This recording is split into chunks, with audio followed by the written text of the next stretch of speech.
Good afternoon and welcome back to the February 19th Board of Supervisors meeting and our study session on cannabis. We will pick back up where we left off. Mr. Maurer? Yes, Judy Hawkins from the Human Resources Department would like to speak next. Judy?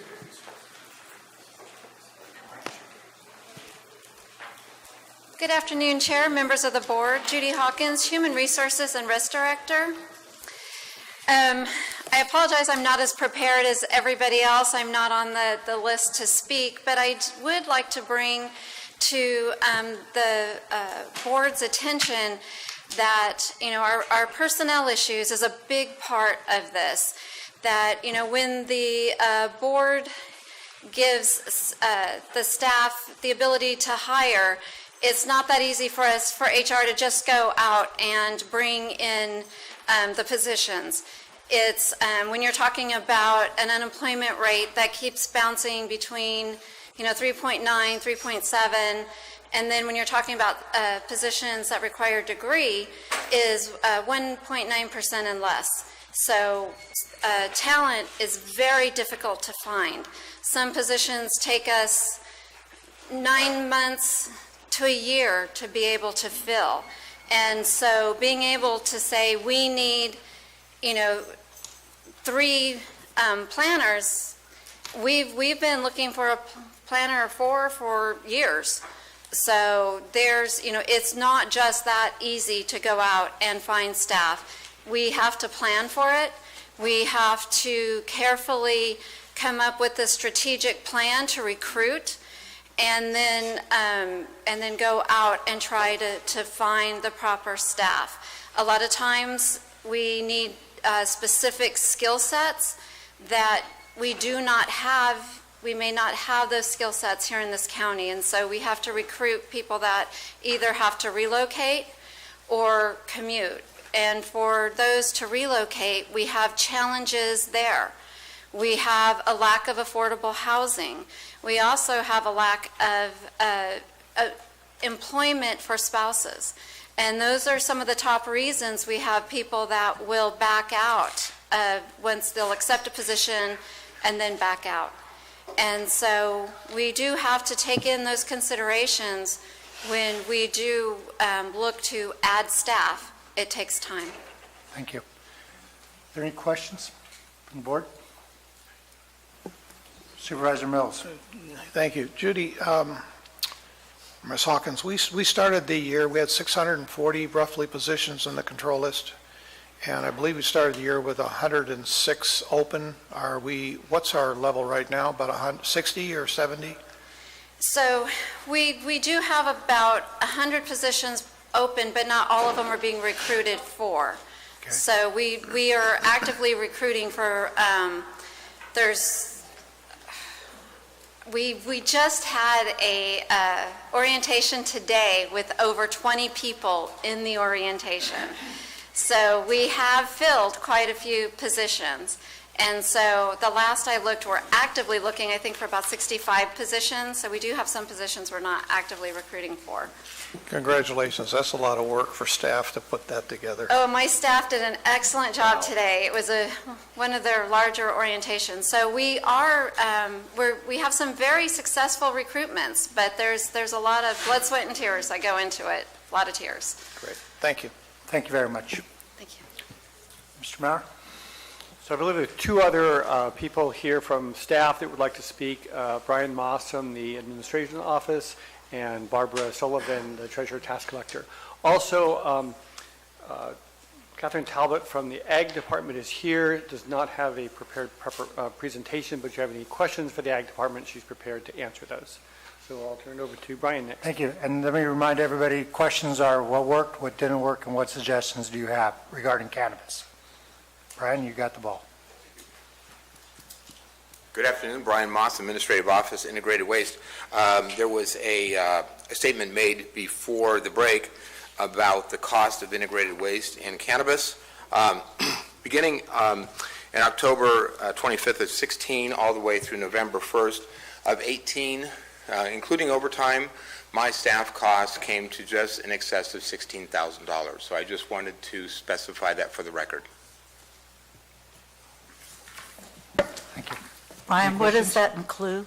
I mean, what is that covering? That covered all of my staff costs of regular time plus overtime. That did not include airspace, and that's another calculation that I'll be working on. Airspace? What is airspace? Meaning the actual space that the cannabis is taking up. The good news about it being an agricultural product, it does obviously compact well, but there is still there will still be related cost. It might be minimum, but a related cost to how much airspace is it taking. So the more airspace we take, In the landfill? Right. Got it. Thank you. Thank you.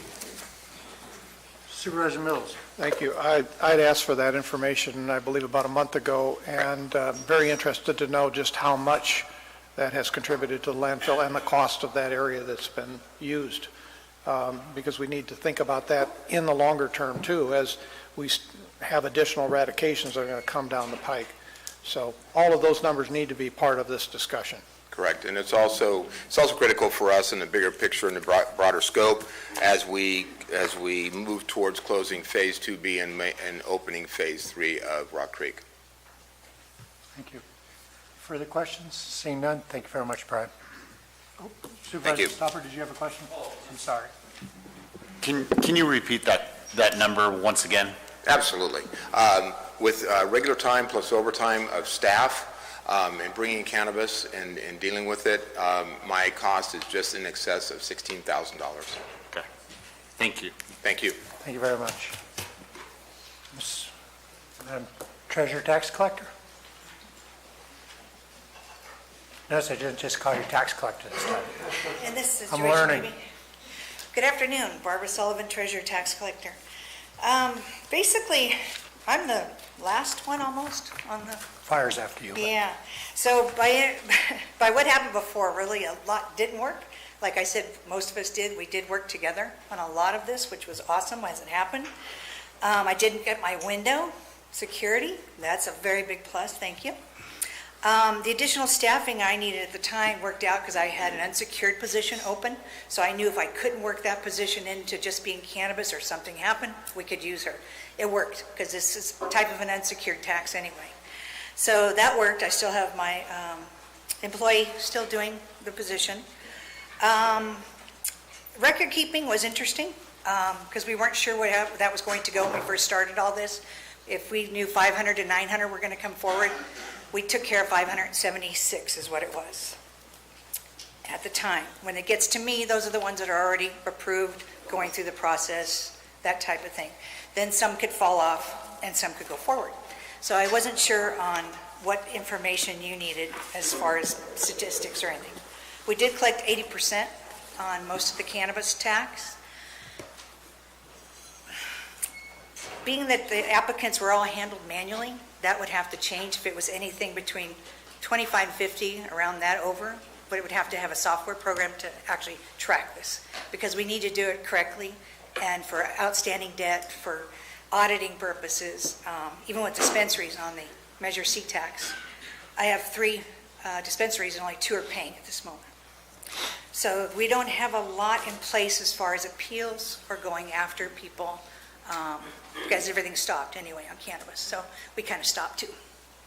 So going forward, I would say big stuff that needs to be looked at is our current process for the appeals, the process within the departments, the procedures and policies. A lot of people had already addressed that, so that's why I'm kind of the tail end, thinking most of it has been said. But if there's anything that you can ask me, if there's questions at my end, because other than that, it's just covering this by Measure C tax, because I'm not under the regulatory. I would be under the Measure C. So to this day, I'm still taking in Monday. Little by little, I'm taking in some. So we still fill out the form. We still, keep track of it. But it takes more than one person to count money, too. So, yeah. Supervisor, questions from the board? Supervisor Mills, your light was on. Oh, thank you. In the 80% tax collection, is the remaining on Teeter right now, or when will that go to Teeter? It Not doesn't Teeter, go at all? That's total collection. Okay, that was the question. Thank you. Supervisor Stopper? 80% collected. You say people are still paying? We have them come in about once every 3 months. But people are still paying. One. It's surprising. I've got that question too, Barbara. What are they paying? I mean, for what? They're paying whatever installment's outstanding. For the Measure C? Okay. Yeah, that's all I was responsible for collecting, was the measure. You're saying you collected on 576 people, 80% approximately collected, number very slowly rising. Approximately how much money did you collect over the term on Measure C taxes? And let's include dispensaries in that conversation. 12.8 million on the Measure C, and 328,017 on dispensary, and 241,018. That's minor dispensary. So approximately overall $13.3 million, Roughly. approximately. And that would have been money that could have been used as a stopgap, as we were given an example earlier, to take care of the things that, let's say, the registration fees. I don't see that part. Right. I don't get any money for it. Okay, no problem. I mean, you answered my question Yeah. very well. I appreciate it, Barbara. No problem. Thank you. All right? Any other questions from the board? See none, thank you very Okay, much. you betcha. Appreciate it. So I think next would be the presentation by the representative of the fire chiefs. Chiefs, who's talking for you? Schwartz? Thank you.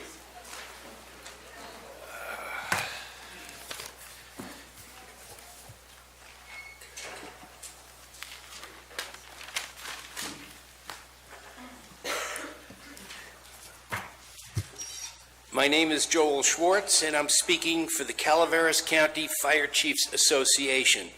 That includes Chief Dickinson from Calaveras Consolidated, Chief Rohrbaugh from Altaville Maloney's, Chief Stone from Central Calaveras, Chief Fullerton West Point, Chief Johnson Ebbets Pass, Chief Wilkes from Murphy's, Chief Young San Andreas, and Chief Delorto from McCullamy Hill, and my fire protection district, Copperopolis. I want to thank the Board of Supervisors, Interim CAO Lopez, Deputy County Counsel Turner, Planning Director Mora, and Interim Building Director Jeff White for including us in this session. Most new industries present unique challenges and very steep learning curves when they're driven by innovation and enormous profit. It's about staying ahead of an ever-evolving consumer demand that drives the incentive to experiment. The cannabis industry relies very heavily on using hazardous and explosive substances to create different and better quality products.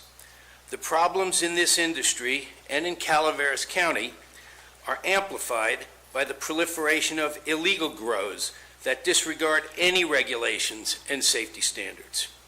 The Denver Fire Department, with 5 years of experience in dealing with the fire hazards of legal marijuana, is always playing catch-up. To prepare for this study session, I reached out to a variety of sources, including the NFPA, fire industry publications, fire codes for cannabis cultivation that are employed by Santa Rosa, the state of Colorado, and the Canadian Association of Fire Chiefs, and of course, the Fire Chiefs of Calaveras County, to identify as many best practices as possible. Marijuana cultivation and production is an industry loaded with landmines that create an endless list of threats that could result in serious injury or death to our firefighters. Common issues involve grow houses and residences used for marijuana production. There are numerous hazards, including the presence of fertilizers and other chemicals, pressurized CO2 and propane cylinders, entanglement risks, structural modifications that we know nothing about, overloaded electrical circuits, and bypassed electrical meters. Inspectors regularly encounter facilities experimenting with solvents and processes that haven't been approved by the city or the state. Because of these issues in Colorado, it's important for inspectors and firefighters to get into facilities early and often. Denver Fire inspects facilities twice a year. The Calaveras County Fire Chiefs Association is in full support of hiring a countywide fire marshal. We believe the fire marshal can provide an expertise administering and monitoring compliance with the newly created Chapter 38 of the 2018 NFPA code that applies specifically to growing and processing marijuana within new and existing buildings.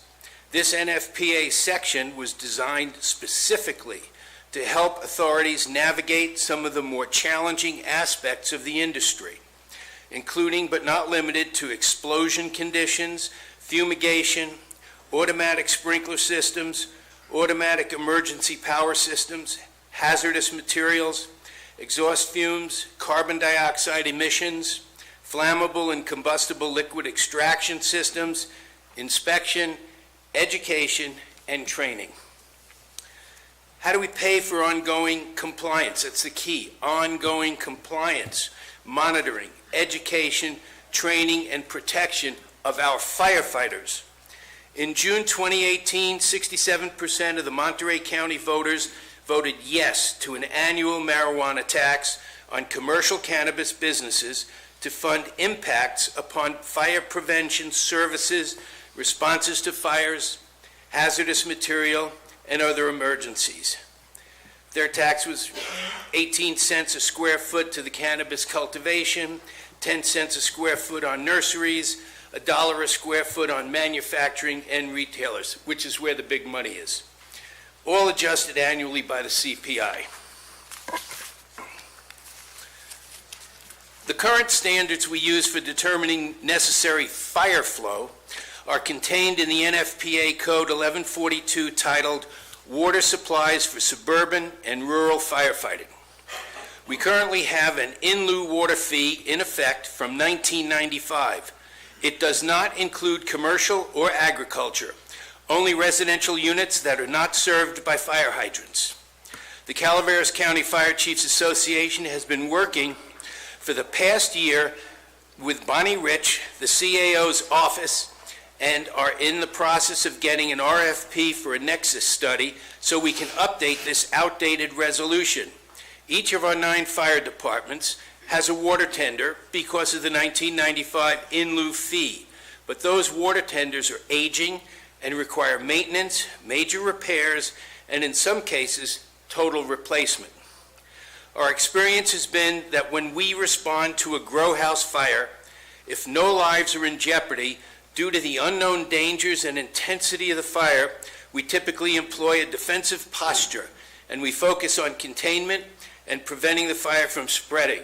We use a lot of water. To briefly recap, hire a countywide fire marshal. Employ Chapter 38 of the NFPA Code for growing and processing marijuana. Have annual or biannual inspections to ensure compliance. Create a continuing revenue stream for compliance monitoring, ongoing training, education, protection, and equipment for the firefighters of Calaveras County. Update the in-lieu water fee resolution from 1995 as soon as possible to include agriculture and commercial businesses, plus raise the one-time only fee created almost 25 years ago to one that reflects our current economic climate. Continue to include the Calaveras County Fire Chiefs Association in this process. Finally, we endorse the idea employed in a number of jurisdictions. Only after verified compliance with the 2018 NFPA standards and the other county and state codes will the growers be given a permit to operate. And I just want to leave you with this thought. Firefighters always show up. Whether it's for fire or whether it's for medical, we show up. We typically respond in under 9 minutes. We do not know what we're about to get into. It's very important. Compliance and permits matter. That's it. you very much, Chief. Questions from the board? Ms. Callaway? The $900 water fee, I mean, I agree with you, we need to do something about it. And it might or might not be for what it was intended to before. I think it needs to be looked at Sure. in a broader scope. We're talking about cannabis today, so I don't want to get in the water tender issues, Sure. but I'd be happy to have that discussion at a later time. The county has the ability to say that the cultivation sites, because that's what the agenda is today, cannot have hazardous chemicals. So, I mean, that would take that issue off the block. The only time you would have it is if you had illegal grows, which you have now. But that dovetails with the meth houses, because there's more hazardous chemicals used in the meth industry than it's used in the cannabis industry. Yes. So that issue of responding would be critical if you respond to something where there's a meth incident. Is that correct, Chief? Yes. So on the one with the But fee, what I do want to say is, if we're responding to a grow house, whether it's indoor or outdoor, right, if it's not permitted properly, if we don't know what's there, we have to be really careful. okay, I don't have, everybody wants to go look at the grow sites. I mean, every department's saying, we want to go look, we want to go inspect. So, as far as I'm concerned, you can go inspect too. Sure. But, on the one that Monterey did on $1 per square foot on manufacturing, that's not, at least as of this moment, it's not part of the discussion. That's correct. It could be by the end of the day, but at the moment. But retailers, that's dispensaries. So would you Correct. be saying that you would be supporting a fee for these dispensaries we now have in the county that have been here for, 5-6 years without issues? This is my opinion. I think that's where the big money is. With dispensaries? Yeah. Well, not unless they become true retailers, there isn't, but you're right, that's probably where the money is. So I guess my concern is that some of it, as a board, we could address in terms of hazardous materials, if that's the concern of the Fire Chiefs Association. Well, I wanted to give a general overview of the entire industry, even though I know you're focused Okay. primarily on cultivation. But one thing leads to another in this industry. And we're dealing with an awful lot of illegal Correct. grows as well. So I'm putting them kind of both together because these are the hazards that we run into. And I want to make you aware of the hazards we run into and the kinds of solutions that people have employed, other fire departments have employed. So based on the experience of the fire districts in Calaveras, has there been a difference in what you meaning collectively, have experienced with the registered grows versus the illegal grow sites?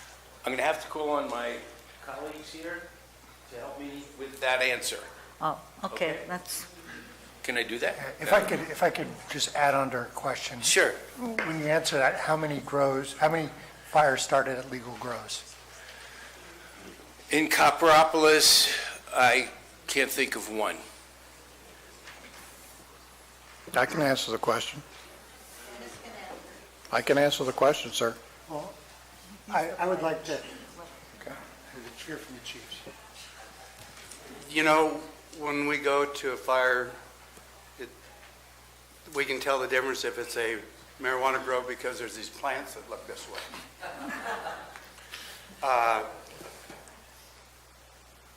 Never have I gone to a fire where I stopped to see if there was a permit on the door. I checked the electrical panel, I checked the the gas, all that stuff, but I've never, ever looked for any kind of a permit, only a street sign that says where it is. But I know, I was reminded by one of my board members that there was 4 of them started in Calaveras County at illegal grows. You would assume illegal people do illegal things, and that was why they started, Thank you.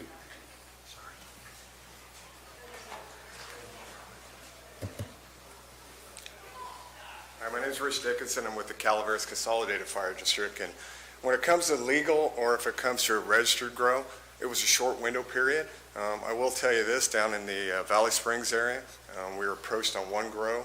It was a grass fire with us and CAL FIRE. A gun was involved. We had to pull back. We had to wait for ESSO to get on scene. Once they mitigated the issue, we were able to get in there with hose lines. Normally, us and CAL FIRE will leave our hose lines in place for 3 days so we can come back and make sure the fire doesn't kick off again. And the problem we're having now is they're stealing our hose. I don't know who's doing it, but there's things that have impacted us that haven't been before. But more importantly for me, our firefighters, and they're human beings too, it's something new for us. We're learning, the industry's learning.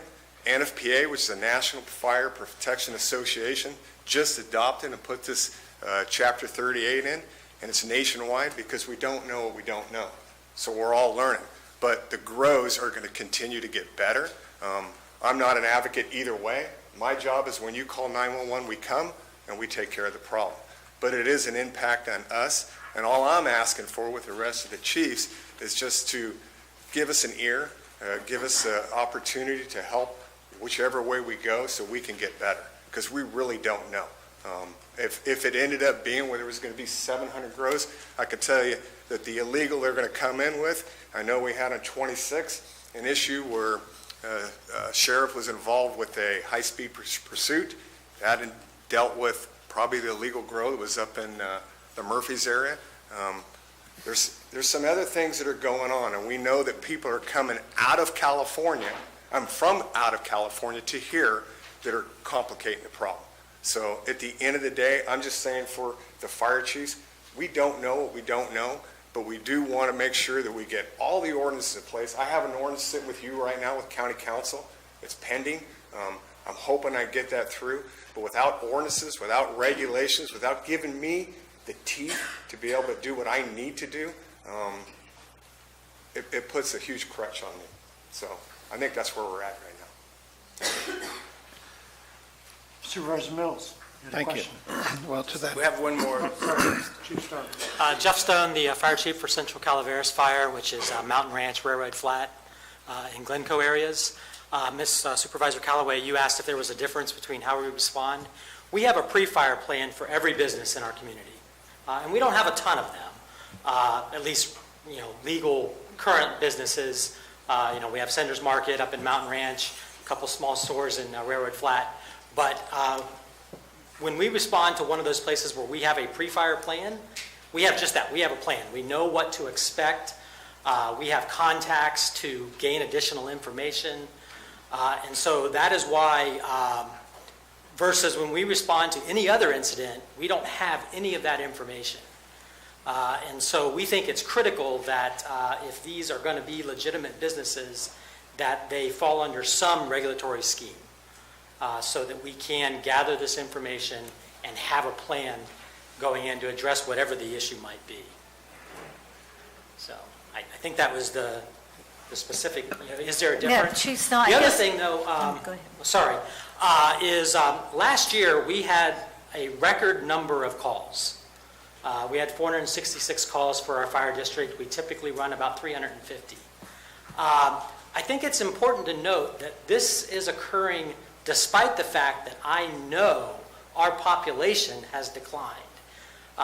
Because of the Butte fire, because of the cannabis activity, there have been a lot of people who have left the Railroad Flat and Mountain Ranch areas, but yet we're continuing to see an increase in calls.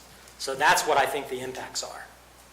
So, Chief, understanding the cannabis scenario and just reading the papers over the years, your area also has a lot of meth labs. So do you have a response plan that's different from a meth lab than if you go to a cultivation site? So, well, we don't have a response plan for meth labs because, of course, none of those I mean, they're not legal. are legal or anything. But yes, we do have specialized training on how to respond, and if we identify something as being, a meth lab, then yes, our response is different. And the sooner we can identify that that's what this is, the quicker that we can implement a plan, and the safer and more quickly we can mitigate it. So, although, really anecdotally, and I think in any statistics we have, meth use is not as prevalent as it was. Well, certainly the manufacturing of methamphetamine is not as prevalent as it was 15, 10, 20 years ago. You would know better than all of us. I would. Yeah. Thank you. Supervisor Mills, you had a question? Thank you. I know that Chief Rohrbaugh had appeared before the City of Angels Camp in late 2017, and he spoke to, because he worked with the City of San Jose Fire, about the large number of structure fires in the city that were directly related to growing within a structure. So with that, is your staff prepared to deal with the confined space technology that you would have to use in deployment in an unknown structure of that type? Well, we do practice confined space. That's a specific task that we do train our firefighters for, and we're always training in that area. I don't know what else to tell you about it, other than if we're going into an area that we don't know, we have to grope our way through it if it's deemed safe. That's the first thing. After you do the 360, you got to make sure it's safe to go in. Okay. Secondly, is Sonoma County is working with the PRC 4290 regarding roads and trying to establish, especially they found that a lot of these grow areas were on very narrow roads, long lengths, no turnarounds, that kind of thing, and trying to, is that something that we really need to focus on here in your areas? Well, I can tell you, each time I have to have one of my engines towed, it costs about $600. And we were stuck at three times in the last 5 months, just in Diamond 20. Because getting up to that house on the type of road that these particular individuals had, we got stuck. Our water tender got stuck, and 2 of our fire trucks got stuck. I'm suggesting maybe that those particular parcels be precluded from the discussion simply because they don't meet the safety that you need. But if you decide that it's okay for a grow to exist in a place like Diamond 20, and you don't have any rules regarding the access off the main road, it would have application. It all depends on where you decide to allow these grows to exist. And lastly, for those that are interested, they could certainly contact Chief Chapin with CAL FIRE in Fresno because of the demand letters that I have in my possession, that those, there are fires here that have been on both permitted and unpermitted grow locations in Calaveras County in 2016. They are in the process of issuing the 2017s as we're talking today. So I just want everybody to be aware that we cannot separate the two. Right. I'd like to add one thing. Earlier, Mr. Mills, you talked about placarding. Yes. And placarding for me, I worked in the Bay Area for 32 years for Fremont. That's BC for 23. Dealt with a lot of illegal marijuana grows in-house. Couple things. They don't want anybody coming in. They don't want another marijuana grow to know about it. They don't want the bad guy to know about it. So there's a lot of booby traps. There's a lot of issues that deal for firefighters. And again, this is the illegal grows, and we're not looking at that. Hopefully, we're just talking about, but it is going to bring that impact. But I would be more interested in the commercial buildings we had down there, the MSDS sheets, material safety data sheets, and those are when we're pre-planning. It gives us the pesticides, it gives us the chemicals, it gives everything we need to know. So prior to however many grows are going to be in the area, we could see exactly what we're dealing with. so we can make a measured, calculated decision if that building or if that grow is on fire, how far we're going to engage on, dealing with the incident. I would rather see that instead of placarding. Placarding is very generic. It doesn't really tell you what's inside there, but the MSDS sheet, Material Safety Data Sheet, gives you everything you need to know. Well, then you're kind of speaking to indoor growing or in Yes. residential particularly should be, And I think we're going to be we're talking about indoor growing. I know San Andreas had a big one up on the airport up there, correct? We're talking about, Yeah, let's focus, we're talking about legal growing. Legal. not I understand. illegal growing. And so, I'm just talking about the placarding. If we go that direction, I'd rather see it be the other way. thank you. Supervisor Stopper. Mr. Dickinson, I'm glad you brought that up, because in the water industry where I work, we go through MSS sheets and, they've changed the name from MSDS now. So they're material safety sheets.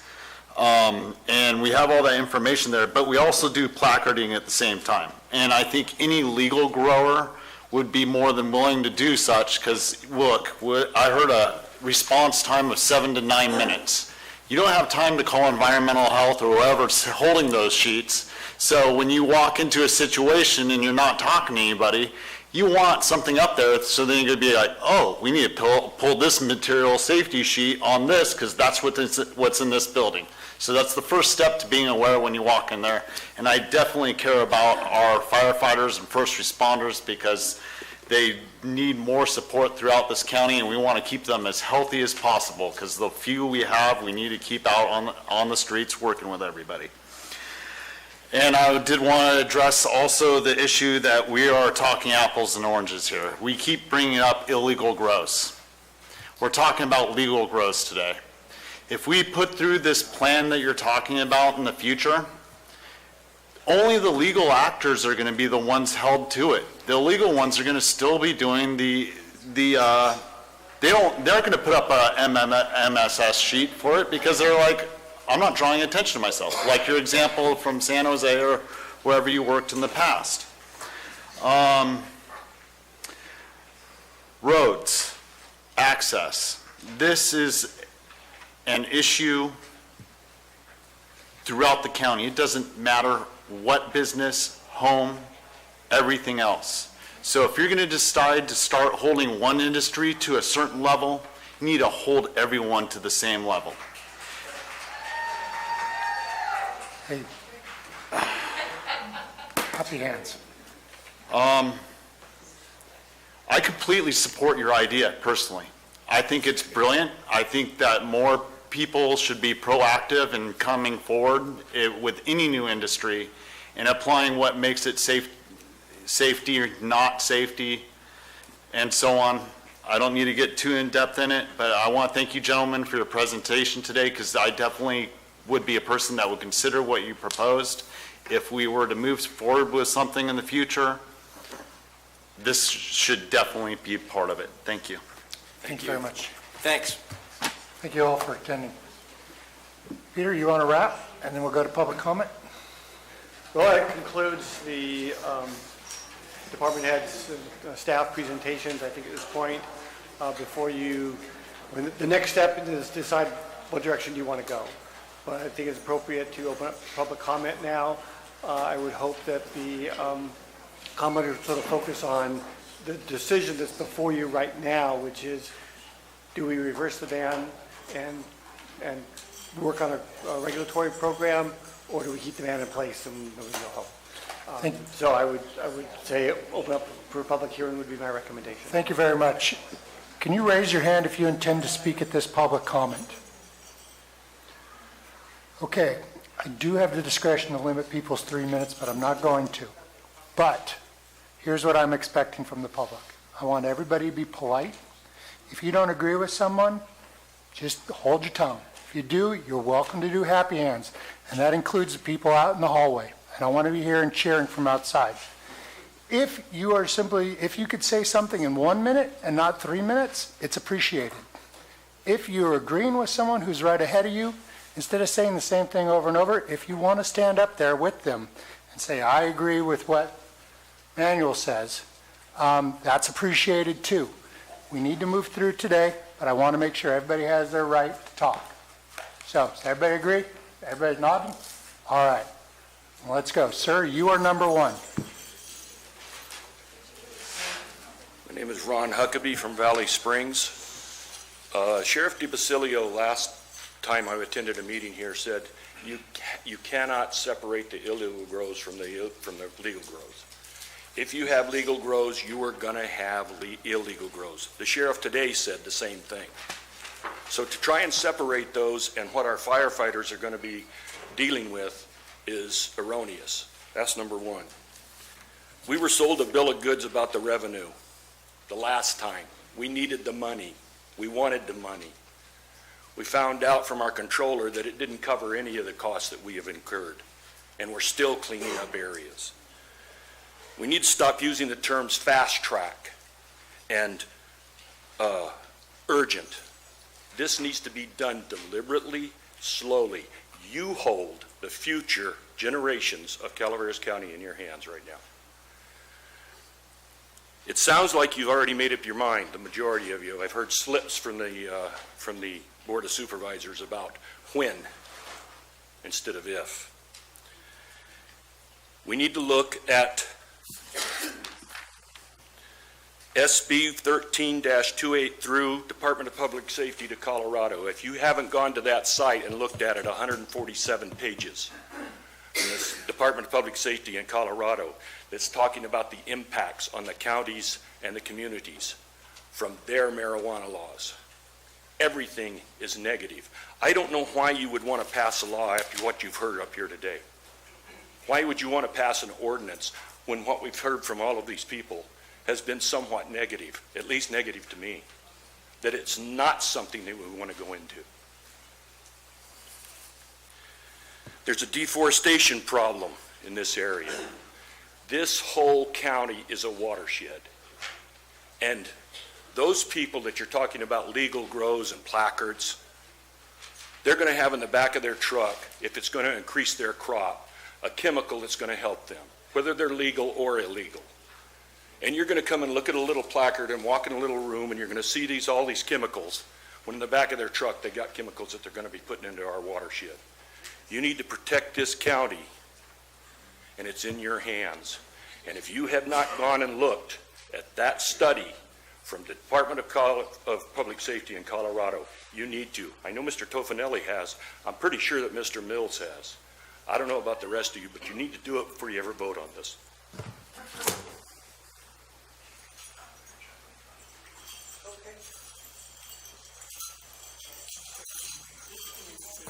Did you three read those clippings that I gave you? Did you? Did you read it? Did you read it? And did you read it? If you didn't, then I consider you guys cowards and traitor to this county for letting this crap go on. Last year, you guys said no. Keep it no. Last year in 17, I turned in 3 illegal pot farms.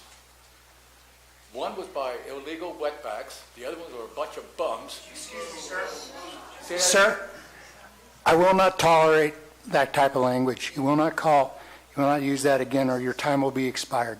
Well, whatever you said, I didn't hear you. Don't speak in those terms, sir. Anyway, on the third bust, it was in a house. I kept an eye on that place for 3 months. These guys were on clockwork. I finally turned that place in. Time. Excuse me, sir. Can he move over to the microphone, please? Can you speak into the microphone? Oh. I turned that place in. 2 weeks later, they finally went in and made a raid. But what was really odd about it was that 5 days before the raid, those growers didn't show up. And who were the growers? They were Vietnamese. Gooks. Hey, sir, you're out. Good. Get out of here. Good.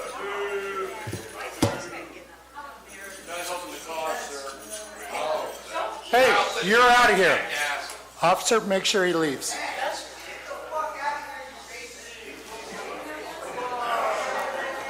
All right. All right, everybody, let's all learn from that.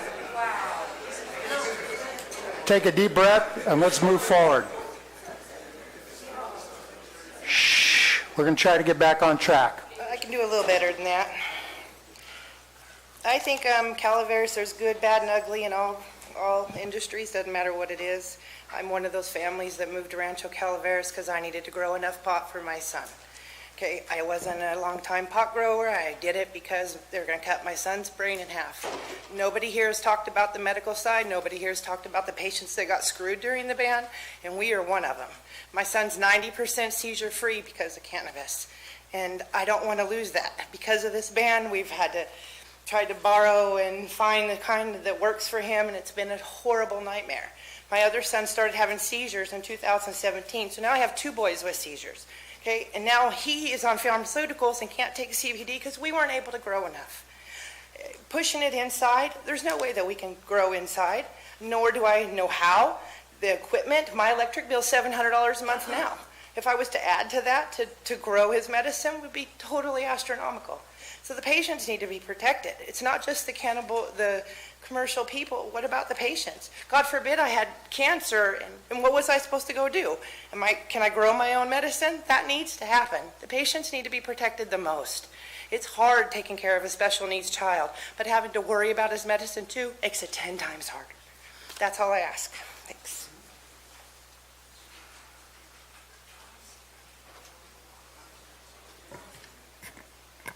Good afternoon, honorable supervisors and staff. I'd like to take a moment to say thank you for everybody coming out today and for the information that was provided. My name is Pamela Epstein. I am the CEO and managing partner of Greenwise Companies.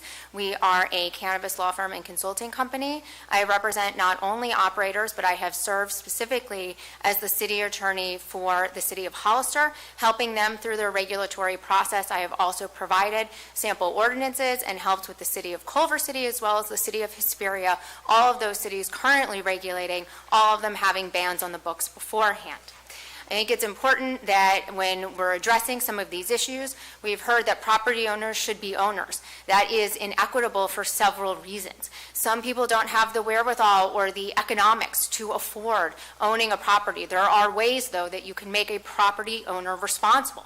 There are property owner authorization and acknowledgement forms. It is the same form that the state process requires you to have. The city of LA also, because they had a proliferation of property owners leasing to non-compliant operators, they are imposing a $20,000 a day fine to those who are knowingly allowing illegal operations at their properties. They are also authorizing the Department of Power and Water to shut off water and power to those businesses that are conducting illegal operations knowingly.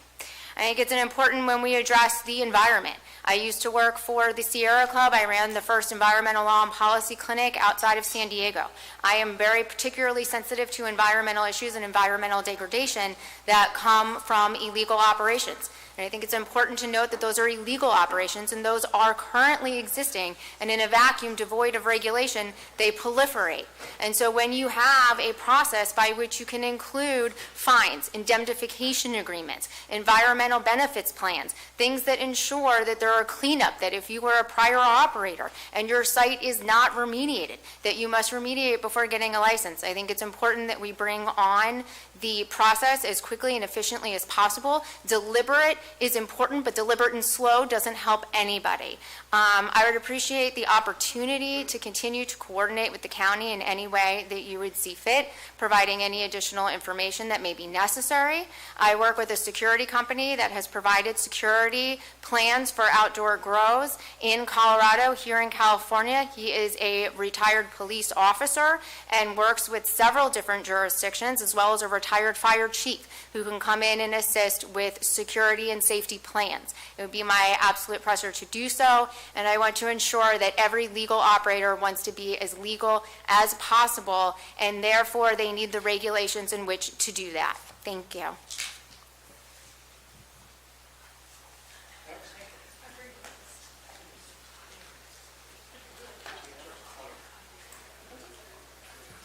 Hello, my name is Gino De Herrera. I'm from Mountain Ranch, California. I don't know if I can outdo that. That's pretty. I better wait in line again. Anyway, I'm a retired probation officer from this county. I worked with the Calaveras Narcotics Unit for about 10 years in this county. I know a little bit about marijuana, methamphetamine, just about everything. Back in the day, I was one of those, I was a probation officer assigned to the drug unit. We talk about, our labs as prevalent today. In my time, I entered and worked about 75 labs in this county. I left this last year for about a year because I came down with a lung infection, and I spent the winter in Mesa. I'm back, and I could do this.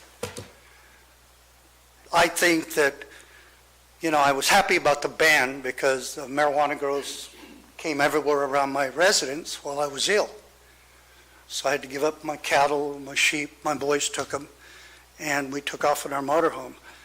And I was kind of disgruntled when I heard that, possibility of coming back. The reason for that mostly, I think, is because, California already has implemented the recreational marijuana law. Medical marijuana is something that goes hand in hand with that. The word that scares me is commercial. And the reason for that is just based on my training experience. Anytime there's a term legal grow and there's the term illegal grow, you know what? One brings the other, and it sucks, but it's life. And a lot of time, there's a lot of crime that trails it. And I have a lot of Vietnam vet people that I went to medical marijuana grows here in Calaveras. And, they got to a point, Eddie and Ballard and I were partners way back when he was our commander. And it was interesting. They used to actually call us and say, hey, Gino, hey, Eddie, can you come up and check my grow?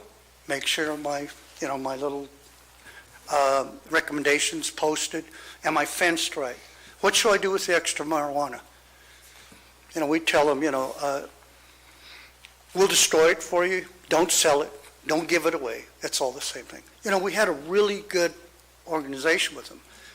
The other thing that bothers me about the urgency thing was when it came about, no one, I don't want to use the word greed because I don't want to upset anybody. I have a lot of growers that are friends. I have a lot of, on both sides.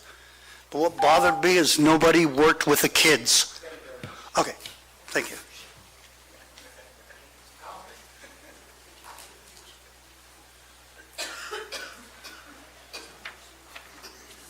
Al Segala, Taxpayer Association.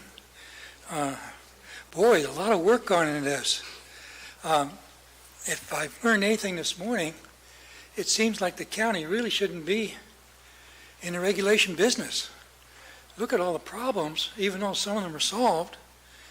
And it's true that the ones that did get registered were doing a good job. They weren't polluting anything, according to our agricultural commissioner.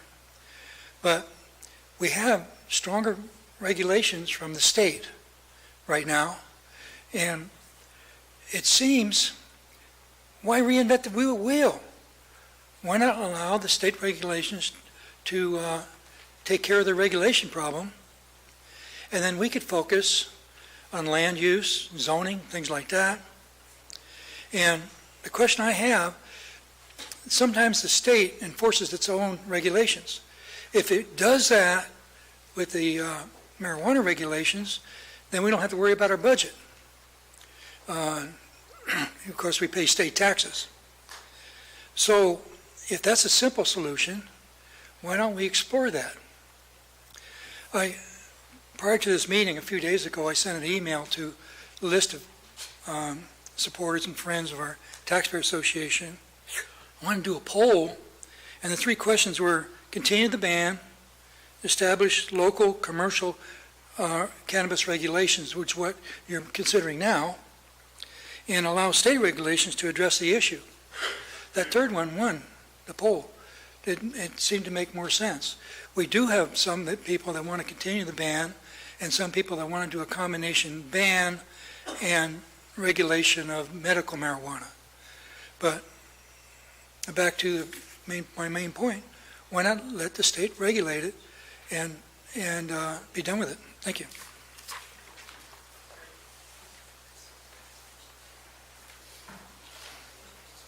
Good afternoon, Terry McBride, District 2. Many of the staff members that spoke earlier about being so completely overwhelmed when the first authorization came in, allowing grows and such, we're also dealing with Butte Fire. And I want to commend them, frankly, because talk about hell on earth, we were living it, and then they had the cannabis come in. And I can only imagine the memories that brings back to them, and none of it can be good. Where we live is dead center of Grove Central in District 2, in a camping trailer with PG&E, just, you know, we all know what's going on with that. And we were completely and utterly surrounded by illegal grows. Completely. I got to listen to gun shooting over and over. Well, I believe in the Second Amendment. I'm a strong component of it, so okay, that's your right, but for 2 hours, are you kidding me? And I got to have quads running around and around and around because, hey, we're in the country now. You would think I would hate marijuana, and I really want to see it stay. And you know what? Who I want to see growing it are these folks.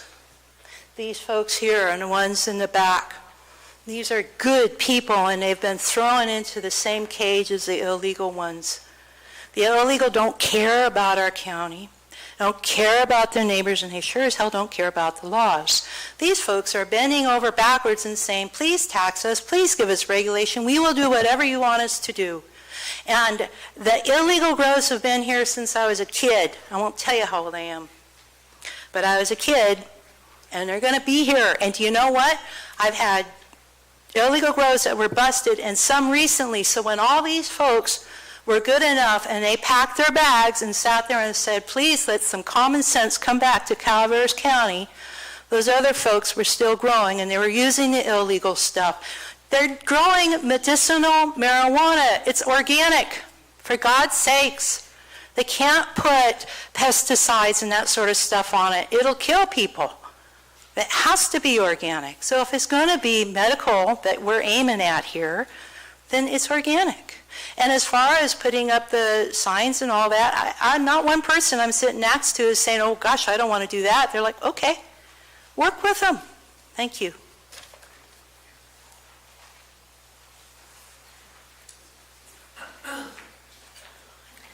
Hi, Board. Ann Hill from McCollumney Hill, District 2. Commercial pot growing, the voters in our county voted no commercial. The ban is in place, just leave it that way. Which, by the way, took 2 years, which in turn took 2 years away from governing our county. Looks to me that every time the Board of Supervisors changes hands, the issues of grow or not to grow will come up. That's really stupid. When it was allowed, it was nothing short of chaos, as you heard by every speaker this morning and part of this afternoon. Many growers wouldn't follow the rules laid out. The pot was illegally removed from the county and state. Growers tried to get away with not paying taxes, or they didn't even take care to watch to not pollute the water and soil. Illegal pesticides and other pollutants were used a lot, and we all know that by the containers left behind. We do not have the manpower to babysit the growers. The growers in Iowa don't need to be babysat, but pot growers need to be babysat. The extensive list of other things that happened, and this is only a partial list, it was the size of the property, not in my neighborhood, how many plants, the quantity of water used, stolen water. Now fire hydrants have lock boxes on them, and that's at county expense. We had stolen water tanks. We have, that was discussed earlier. There was lots of garbage just discarded along our roadsides, and the ones that I can tell you about are the refrigerator, clothing, cars, truck bed, and regular household garbage. More county expense to clean that up. There was human slavery in West Point. There were speeders on the one-lane roads constantly, and that's one thing we're so grateful for not to have anymore. The theft of plants at gunpoint. The box trucks, many times each day up and down the road. We had 2 box trucks that could make 6 round trips a day. Bad for the roads. Property values are suffering. The people suffer from the loss of quality of life. Our fire district, my fire district, does not have enough money to have full-time employees. So you put this on the ballot, get it out there, let people vote on it, and you're going to see that we still have the majority do not want pot.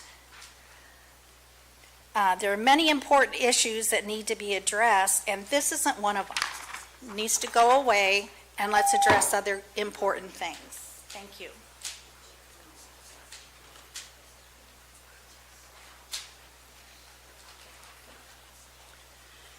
Aurora Weatherby, District 5. I've heard a lot here this morning. I thank the department heads that spoke here today that brought up all the problems that with the urgency ordinance, what has transpired with those. I was glad the ban was put in place, and after hearing everybody talk this morning, it's a wonder you're even considering doing this again. The general plan to me was what you agreed to tackle first in your meeting in January, the first one you had. And to me, this is putting the cart before the horse. We need to get the general plan done first. It's been years and years trying to get it completed. I understand that it was almost completed and should have been put before the board last November. But for some reason, it was punted into this year. So I went ahead and did some due diligence right after the general election, and I put together some pamphlets for you. This first pamphlet I have is, and I've spoken to these people and listened to their phone calls.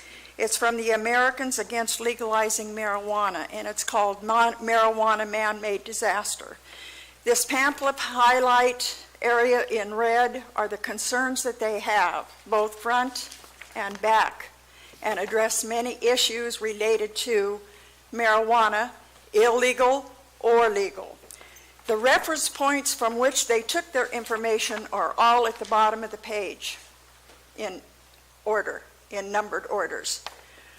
On the red headlines here, that gives you the order in which they were taken, so that you can refer that, go online, look at it, read it, and inform yourself.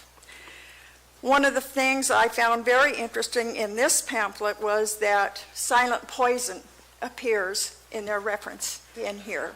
And silent poison was put together by Supervisor Mills and the research that he did. The second one I have is from the American Medical Journal, and it's called Viewpoints. And it's got questions in here that are very important, segments that you need to read about cannabis and what it does and what it doesn't do. The next one is by Alex Bernson. He's a Yale graduate. His wife is a psychiatrist who works at a psychiatric center. And he wrote a book based on interviews and studies done. It says, Tell Your Children the Truth About Marijuana, Mental Illness, and Violence. One thing that I took from this, and it's mentioned in this, and I have this, yeah.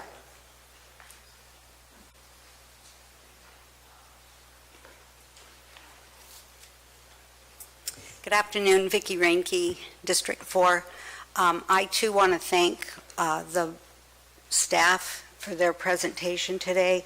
I know we've all gone through this in the last 2-3 years actually, seeing the chaos and the demand on the staff, the fact that nothing else was getting done in our county because everything was geared to trying to regulate this marijuana industry.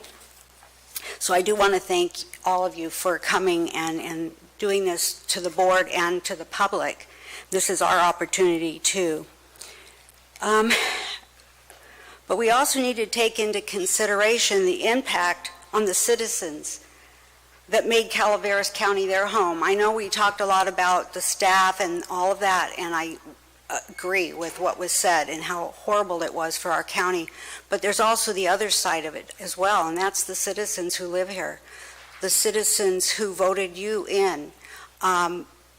We have to remember that side of the story, and I'm sure today you'll hear other comments on that, but the crime, the guns, the dogs, the smell, the road condition, the traffic, and water issues, these were real. That's what got me to start helping to bring this to other people in the county, because we had to understand what was going on and how it was affecting people. And why is this industry so difficult to regulate, and why is it different? Because that's another thing that came out today. You want to believe, well, it's just like growing grapes, isn't it? It's just like any ag product. Well, no, it isn't. Marijuana is not a mainstream product.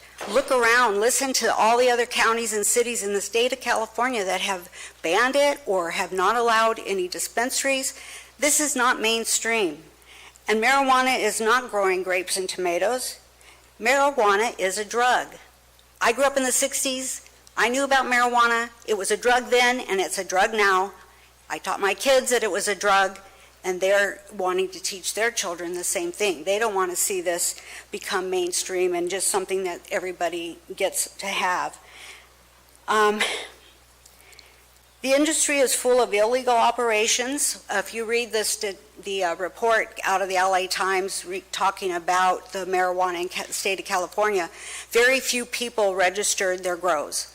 The majority of grows are still illegal in the state of California. The state of California has not gotten the tax revenue they thought they would get. The growers have said, we're overtaxed. You know what? We'd rather just sell it in the black market. And that's another thing that's happening.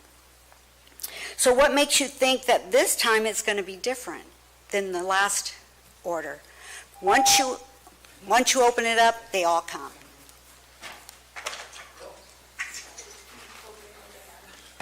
Good afternoon. I just want to go back to 2014. Of course, none of you were here. I was. That's the year that AB 266 was being formulated in the state legislature. I followed AB 266 and reported regularly to the board. When it got near the end, it became apparent that Calaveras County was not ready for prime time. I told the board those exact words. It is too big, it is too uncontrollable, this county is not ready, we don't have the staff, our environment is too fragile, and we don't have the intellectual horsepower to deal with it in this county. It gets out of control totally. Well, the board voted 5-0 to do nothing, or 5-0 to do nothing. They're all gone, of course, thank goodness. Right after that, were you interrupting me or asking? No. Anyway. Okay, thanks for the interruption. What we ended up with after that were two of the worst ordinances that I've ever seen. One was called the urgency ordinance. The second one was called the urgency ordinance. You had version 1 and version 2 that were different only by the dates. The way they were implemented caused a land rush here. And then we had to rush into the what they call the legal program with applications and all that. 770 people signed up for permits. Only 250 of them were issued or something like that. Now, what happened to the other 500? Are they still legal or illegal? That doesn't count the other 1,000 that came in to hide amongst all the pot growers here. So the problem continues to get worse. What was very satisfying today was to listen to almost every single department head and anyone who has anything to do with this program, and they all fell on their swords today saying, oh my goodness, we did it wrong. We didn't know. We need something else. We need more. If you're going to do this, we got to have this, and this. It's the same thing I told you 4 years ago or 5 years ago, and no one listens. You cannot manage this industry in this county. It is too far out there. There's too many criminals in the area. The damage to the environment is too great. I don't know why you're doing this. I don't believe it. Any one of you can tell me, honestly, that the outrage from your constituents and people in this county are demanding that we go back to regulation. I don't believe it. Measure D failed. Proposition 64 failed in this county. You know, we had a very successful petition drive, 5,200 signatures. There has not been one indication that the people want to go back to regulation. Now I ask you, why are you wanting to do this? What are your masters telling you to do that got you in those seats? Thank you.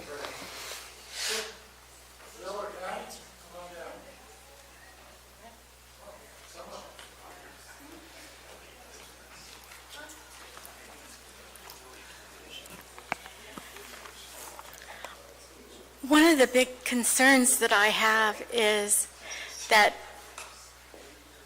marijuana, once referred to as local weed by ranchers, and they wouldn't want their cows eating it. But here we are discussing this at length, and it's just insane, because we're sending a message to our young people about that it's okay to use marijuana when it's not okay to smoke and it's not okay to drink, because there's a lot of advertising against smoking and drinking, but there's no advertisement about what pot does to them. And you can tell them that you're too young and your brain isn't developed yet until you're 24 years old. But they're not going to listen. They're going to want to do what adults do. And if they don't do it in front of them, they're going to do it behind their backs. And everybody knows about smoking behind the barn. And that's what kids do. And I don't think it's a good message to send young people that we're going to put up with this in our county, state, or country. I am really, really concerned for our children and the message that it sends to them that we have tolerance for a Schedule I drug that's against the law federally, and we're just acting like it isn't there. And I'm very sad, horrified, because even the unconceived are affected by it. If the father or the mother is using it, it can affect the unconceived child. And whatever stage the pregnancy is at, it can affect that pregnancy at that particular stage. And I don't know what those things are. I'm not a doctor. But it does affect the pregnancy. And whatever stage it is, that's what the kid didn't get. And if they're using it all the time, God help us. And I've seen them picture after picture showing what they look like, and it's not pretty.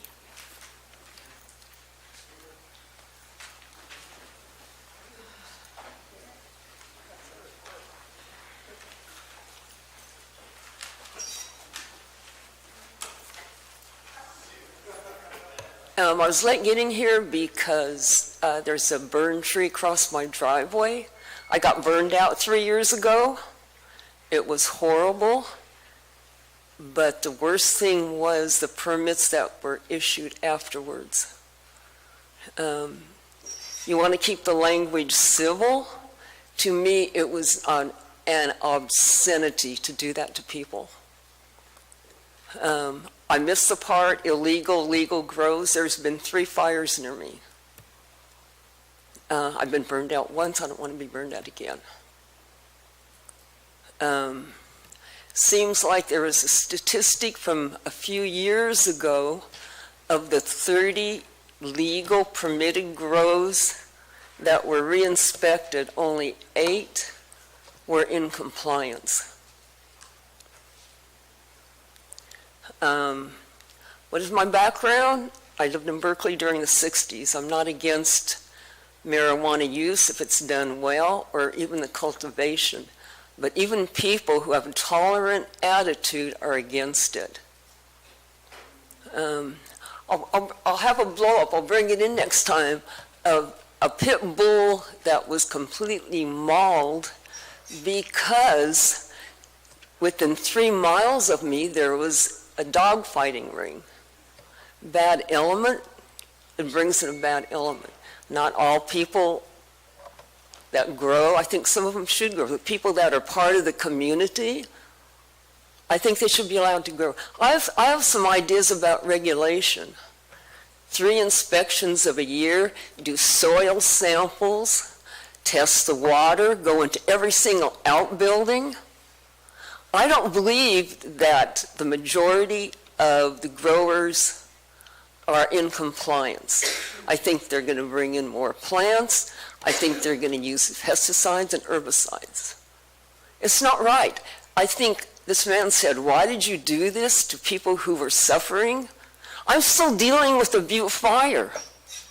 It's going to go on. It's always something new. Spurge, it's going to take over. It's highly flammable. I've spent thousands of dollars to take out dead trees. I'm trying to keep from burning again. And the illegal fires, there's an explosion, 2 fires. Whether it's illegal or legal, I don't care. And why are you doing this? I think it's greed, and it doesn't affect you or the people that you care about. I lived in Berkeley during the 60s. You know, your local dope dealer had a sense of ethics. If he was dealing something, he'd try it out. As far as I'm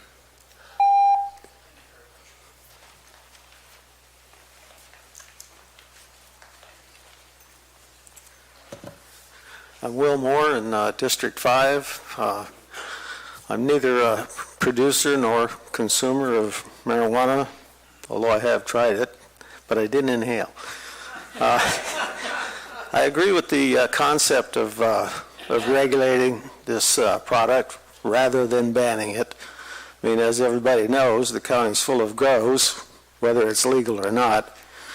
I agree with what Mr. Segala said about why are we reinventing the wheel? Why are we reproducing all of this process that the state is already doing? And the answer is to regulate it to death. If you can't ban it, kill it by 1,000 cuts. I think that's the process. There was a joke going around back in the Prohibition days about if they legalize booze, what are we going to do with all those millions of unemployed bootleggers? And there's a kind of a same situation going here. I know a couple of small growers, not through that, but through different things, and they're supporting themselves. But the gentleman from the Sheriff's Department is talking about a 20-acre minimum. Well, none of those people could afford to buy 20 acres of land. So the way this thing is looking is you're trying to create fewer large growers instead of many small ones. I think you're going the wrong direction on that. You should encourage the small growers since you're going to have them anyway. Thank you.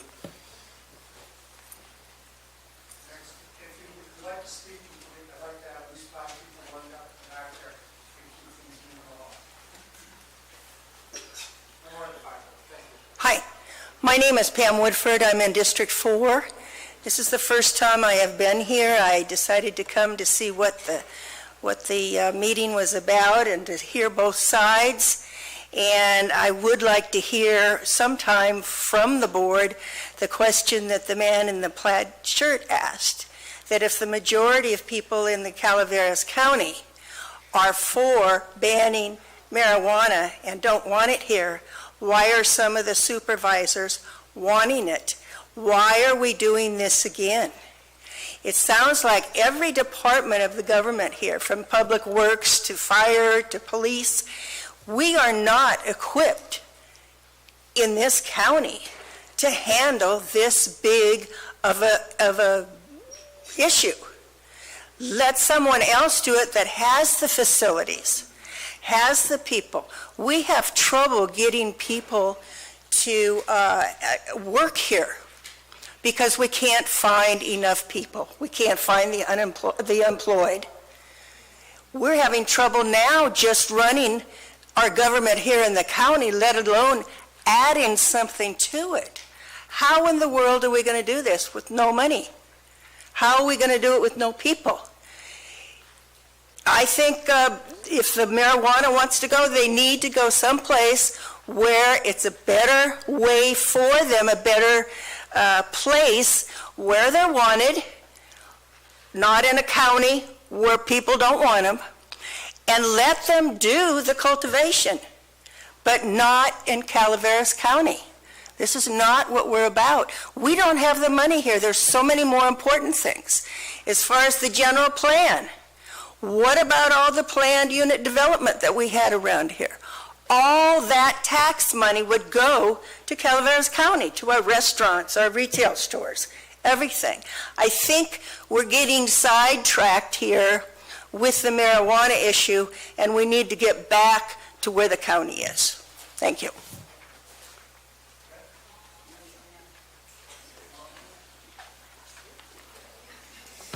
Well, good afternoon. Trent Fiorino, District 1. I know we hear a lot about that we need a better supply for our medical marijuana. New York Times article from January 2019 stated that California produces 15.5 million pounds a year of cannabis. California consumes 2.5 million pounds of cannabis. That's over six times less than what's produced. Why do we need to produce more? Our governor, Newsom, when he was lieutenant governor, said that California exports, which means we sell to the black market 85 to 90% of what's produced in this state. Again, why do we need to produce more commercially? The state doesn't need any more marijuana. The only reason you would do that is because you see dollar signs in front of your eyes, and you think that's going to bring dollars into the county. But we've heard from our county staff, and we've heard what the cost is to this county. It's not bringing dollars in, it's bringing problems in. Why do we want to continue to do that? Another article in the San Francisco Chronicle last year stated that the problems with illegal growing increased in California after regulation was put in place. The sheriff of Humboldt County has said that they've seen a marked increase in violent crime and crime in Humboldt since legalization. Legalization and regulation does not get rid of the problem. Experience has shown, and even in Colorado, other states, they won't even keep statistics because they know which way it's going to go. They don't show it. Has shown that more problems have come in than have gone out when you legalize it. Our county allows, we call it a ban, it's not a ban, it's just a strict form of regulation. We still allow 6 plants to be grown for personal use. That is more than enough for anybody. Back in my day, in the 70s, when we smoked pot, and I was a heavy pot smoker, we grew pot, I know how much what you can get off of a plant. I also know what it was like to be tied up at gunpoint and robbed because somebody wanted our pot more than we did. And they took everything we had, took all our money, but my roommate, who was dealing illegally at the time, was able to reconstruct his business out of the plants that they didn't get, because there was more than enough for the 3 of us in the household. There was enough for him to, at that time, get another $2,000 by selling that to get his business going again. You don't need to grow it commercially to have enough. I know that from experience. The other thing that we don't talk about, we talk about the medical use. Yes, we've heard the miracles of hemp for 2 years. Why aren't we allowing hemp cultivation? Thank you.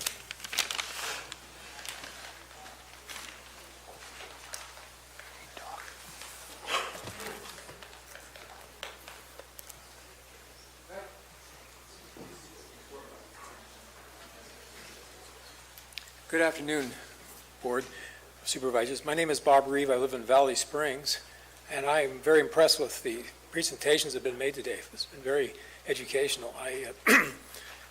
It was very well done. I'm driven by the book that I read as a university student by John Stuart Mill called On Liberty. And Mr. Mill says government should intervene only when somebody seeks to harm another person. Of course, he would have been opposed to attempted suicide as a capital offense, but that having been said, I provided you an article one I found. I've had several, but I thought this was very informative. It talks about the permanent adverse effect that marijuana has on adolescents, and that is a harm to other people. So on that basis, I would ask you to consider perhaps continue with this ban. I noticed that living down in Valley Springs, particularly by the Marvells, used to be a lot of bums. Half a dozen would hang out for days at a time on the side of on one of the walls down there. And since the ban, they've gone. And I asked them, well, what are those people about? So they were working on some of the marijuana farms, but they're gone. And so I just saw a change in character in terms of those uncomfortable people. One of them was found sleeping in one of our churches up here one night in San Andreas. So I just submit to you that if this article indicates that adolescents that take marijuana are permanently affected, has an adverse effect, that would fill Mill's definition of why the government should intervene. Thank you very much. Thank you, sir. Next.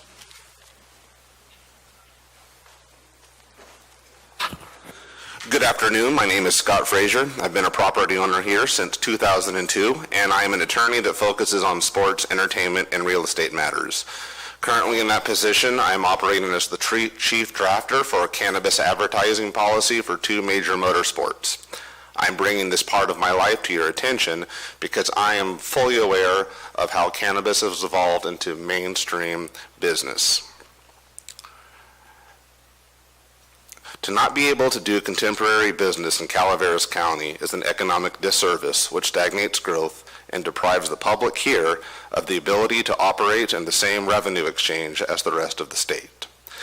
In addition to some small business ventures that I have here in this county, I myself pulled a permit for a small grow on an 80-acre A1 ag parcel when the opportunity presented itself. From 2016 to the start of the ban, I personally spent more than $85,000 solely in local businesses here, including the hardware store, contractors, restaurants, and groceries. Since the ban, those were all related to just that parcel. Since that ban, I have not spent a cent here on that parcel other than my property tax. It is cost prohibitive to do almost any type of growing on that parcel by itself. Obviously, I would like to see the cannabis come back for the greater economic good of the public. This agricultural product has short-term job-generating potential that otherwise does not exist in this county. I support growing on A1 parcels above 50 acres and would like to comment on a couple of potential points that I have heard here. One is that the request for a mandatory home on a property where a grow might be licensed. I have found in my own background that forcing residential construction on agriculturally zoned property changes the nature far away from agricultural use, and it creates cost restrictions and barriers to freely change that between people who currently own the property and the next generation of people that solely want to engage in agricultural practices, whether those are cannabis or not. The second point is that a lot of discussion is about growing either cannabis or not cannabis. I'd like to suggest some contemplation about cannabis as a basket of goods in the permit, including some sort of mixed-use ag license where if you have 50 acres for saying you grow 1 acre of cannabis to 10 acres of another viable marketable product here, I think this would be very helpful for overall job contribution that doesn't just rely on cannabis. Finally, I'd like to say that as a lawyer, I represented several other applicants here in the county on the creation and operation of their businesses, including their cannabis application. Thank you very much. Tell you about it later. Bye.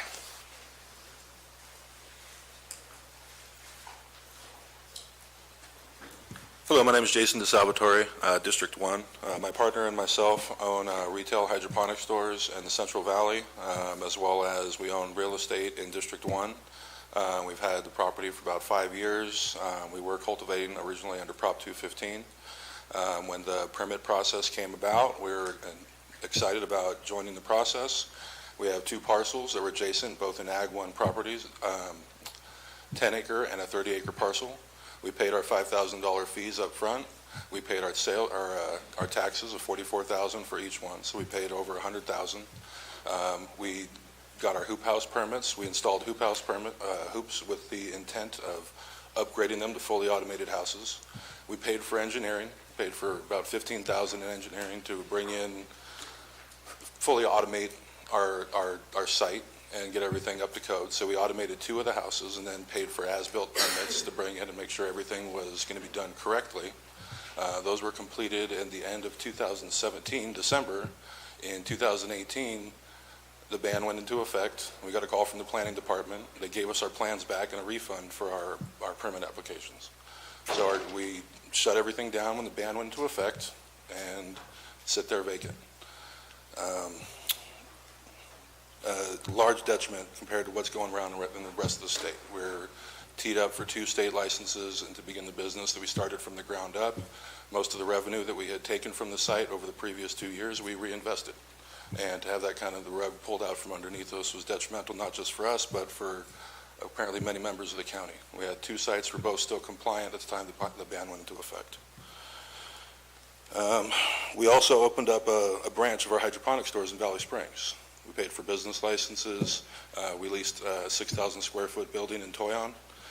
We put a couple $100,000 worth of inventory that we went out and stocked the shelves to help supply the market. The ban went into effect. We tried to play ball for about a year, took a tremendous loss, and shut the doors. Just like the last comment, we spent a lot of money in this county. We'd like to maintain business in this county and continue to work with the county with whatever regulations might be in place. Thank you very much. Kevin?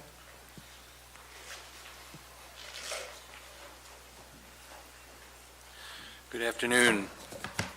Thank you for all of you county employees from wherever department you may reside for working with everything. I'm just really tired. It's been a long haul for everyone.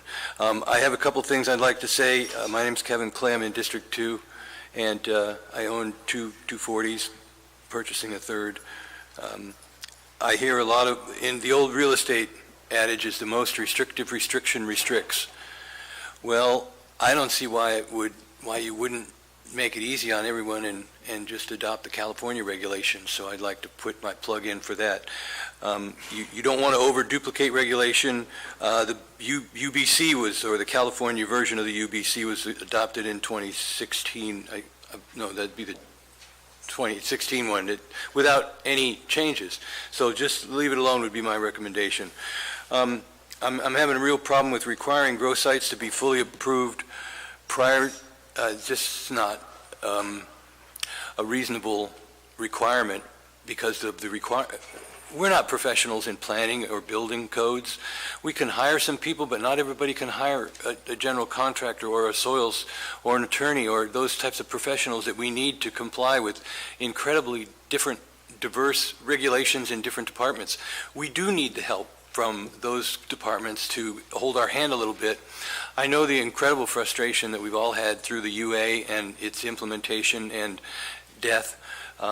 A lot of frustration in county employees and in the growers too. So there's just to help us with those, and I'm sure you'll get a higher percentage of compliance than you'd ever thought possible. Off-grid. I happen to be off-grid, and frankly, we all should be off-grid. Take your life back. Don't disallow us any sort of off-grid operations, regardless of the component of or the structure of our electrical generation, whether it's wind, solar, propane, as long as it meets environmental health guidelines, who cares? If you can set those guidelines up and let us do that off-grid, that would be awesome. I'm really quite irritated and tired of the people who say, why don't this particular section move, this particular group of people move to where it's allowed? Well, I'm going to say this once and I'll never talk about it again. Why don't the banners or who support a ban move to a county where it's banned? So we've got to stop saying that. We've got to stop fighting. It's going to happen. We need hoop huts with permits back. That would be something that would be very good to see in the regulations. Thank you.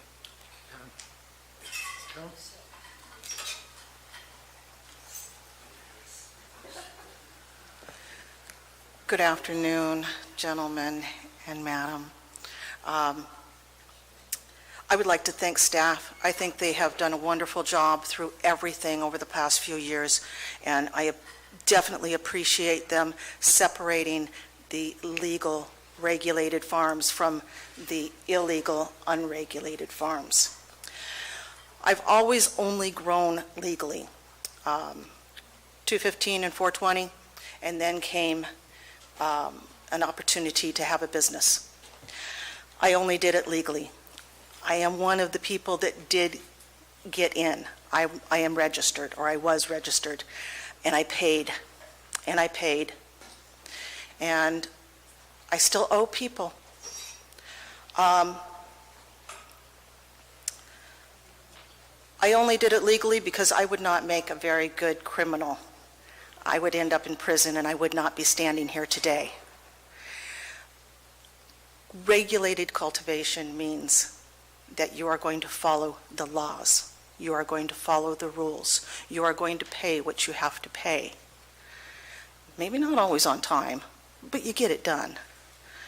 As far as medical, doctors have told me they don't care if it's recreational. It's all medical. Yes, it is a drug. Drugs can be used medically. It's all medical, even if it's just as simple as that glass of wine at night. Legal cannabis, a legal cultivator that cultivates commercially has to abide by laws. They have to be tested. They have to grow organically, which is better than most of your food. They have forced the ban. Thank you. Punished me because I did it legally, because I followed the rules. And there's those people out there that didn't, that are getting away with it. Shame on me? I don't think so, but here I am. So there's testing. Even if I don't ever grow commercially again, let's talk about the people that are citizens in this state and this county, and they should be able to grow their 6 plants outdoors, not indoors, outdoors, and that should be everyone. I only have a few minutes left. I agree with a lot of these people that have been up here speaking for the industry. I am tired of seeing empty buildings. Thank you. Very much, John. Next speaker. Hi, my name's Carol Couchman. I'm in District 2. I'm the COO of Peace of Mind. We had a registered cannabis garden in 2 locations in Calaveras County before the ban. Both were compliant and both had temporary state licenses. One of our gardens will not be eligible for commercial cultivation if the board moves forward with regulation, but we can deal with that. What we can't deal with are the questions that I have. Listening to all the different departments today, I appreciate their answers, but it gave me some questions. For example, the captain said that they had data to support criminal activity due to commercial cannabis. Well, he can't just say that. We need to know what that data is. And that's kind of the theme, like public safety. They said it not addressed crime levels in the last 2 years of the urgency ordinance. Well, the sheriff spoke at another event and said crime had gone down. So, you know, there's questions I have. Why is the planning department still unprepared? They had 2 years to prepare and funding to train people and figure out a process. There are blanket statements about horrible stories of lawyers and criminals, and I'm sure that happened. I totally believe that. But what about the good people? What about all the good stories, the people that did it right? Why are we not hearing about those stories? Why is it always the bad stuff?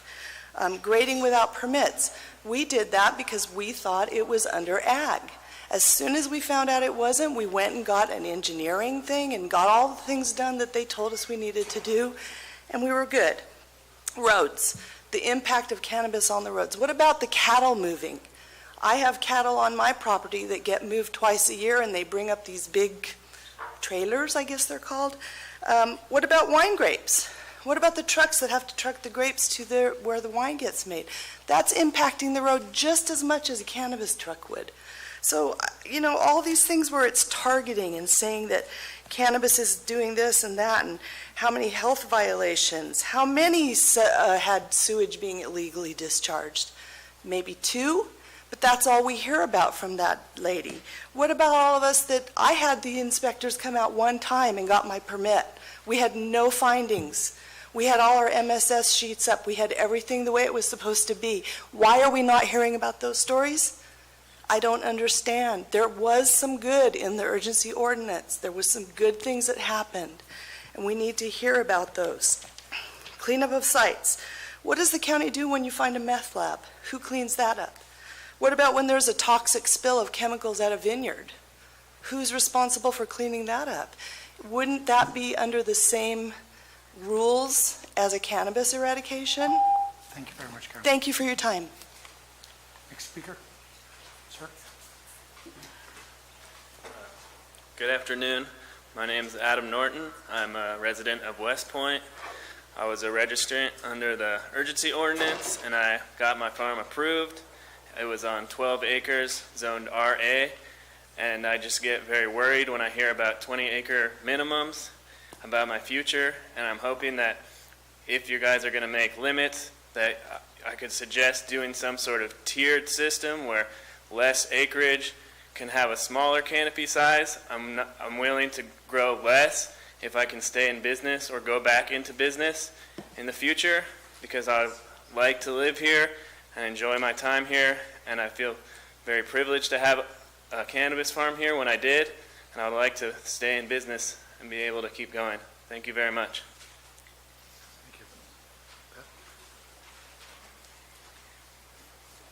Just a question on process. If we have questions for staff, can we ask them now, and do they come back and answer the questions, or is this just strictly comment? Strictly comment. Okay. I heard Supervisor Mills talk about CEQA for each project. I want to talk about basically what I'm hearing from a lot of people in the band camp is that the fallback is family farmers shouldn't even try to comply. We shouldn't even try to do this because big corporate is coming. And if you require CEQA for every project, that ensures that no family farms will be able to carry on, and that only big corporate will be allowed to be here because the costs are prohibitive. The ag commissioner from Sonoma County there's a great 3-minute plus video on his experience with this, and he said that the regulations that the state are putting down are so intense that his analogy is it's like trying to kill a fly with a sledgehammer. No other ag could withstand the regulations that the state are bringing in. So I think it's really important that we stop pretending that wine isn't a drug, that glyphosate overuse in vineyards isn't getting into the watershed. There have been tests done on wine, even organic wine in California. It all has glyphosate in it. I don't know a single registered farm that is using glyphosate. It's an herbicide. It is poison. People are winning $100 million judgments for the carcinogens that it brings on cancers. The county uses glyphosate all over the county. I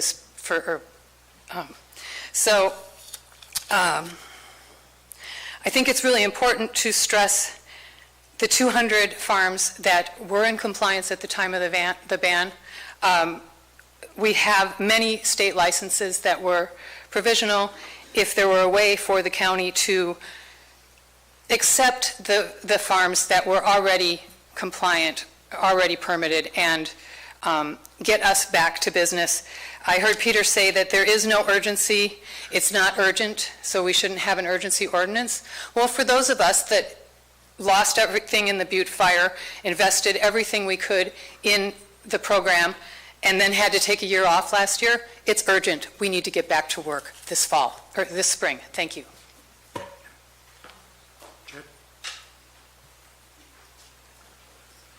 Good afternoon. People would like to speak, if they could please line up. Go ahead. Good afternoon, Jed Richardson, Mountain Ranch. I wanted to address some of the comments made this morning during staff presentations. I came in a little bit late, but I didn't hear if we got the answer about whether agriculture was exempt from grading permits. I know that specific language was in the code last year, unless things have changed. And I'd also like to point out that many structures predate the building department and the building code. And if we were going to ask for that buildings be brought up to current standards, that shouldn't be done if they're going to be used for a similar use, such as a residence. Most of the issues regarding occupancy seem to deal with the large number of people living on a property. Well, that's the nature of an agricultural operation, I can tell you, as a grape farmer. You have temporary workers in the summer. And this county is deficient in the fact that it has no standards for temporary agricultural worker housing. I can't be expected to add 3 bedrooms to my house to house temporary workers for agriculture. Standards for hoop houses, it sounds like we're going to start to develop those. That's great. Unfortunately, it doesn't do anything for me. I was forced to demolish my 2 organic vegetable hoop houses because I was in a zoning that didn't allow hoop houses because they were considered as greenhouses, not hoop houses. Well, those hoop houses were paid for by the federal government for local food production. Now the counties deprive themselves from that. The issue of hoop houses is one that has been addressed, by other counties. Many counties have regulations regarding hoop houses, and the whole state of New Jersey allows hoop houses. And they're all considered temporary ag structures. I'm curious about how the number 25 keeps coming up as far as potential legal grows. I heard at the end of last year that perhaps 200 would be necessary in order to balance the budget. And I'm just wondering how we got down to 25. I'd also like to suggest that there be a process to deal with regulation that deals with the core issues first. In other words, we should make a list of issues such as setbacks for odors, line of sight, screening, security, for proximity to sensitive areas, proximity to densely populated residential areas. Only after we take a look at this and possible ways to alleviate any issues with those, should we look at zoning and minimum acreage, because I think that will naturally follow. You may also wish to, okay, thank you. Thank you very much. Morris?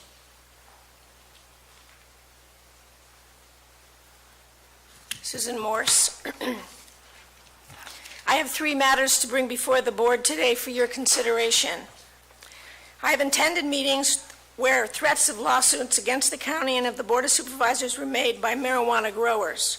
Further, I understand there were lawsuits actually filed by marijuana growers against the county and the Board of Supervisors.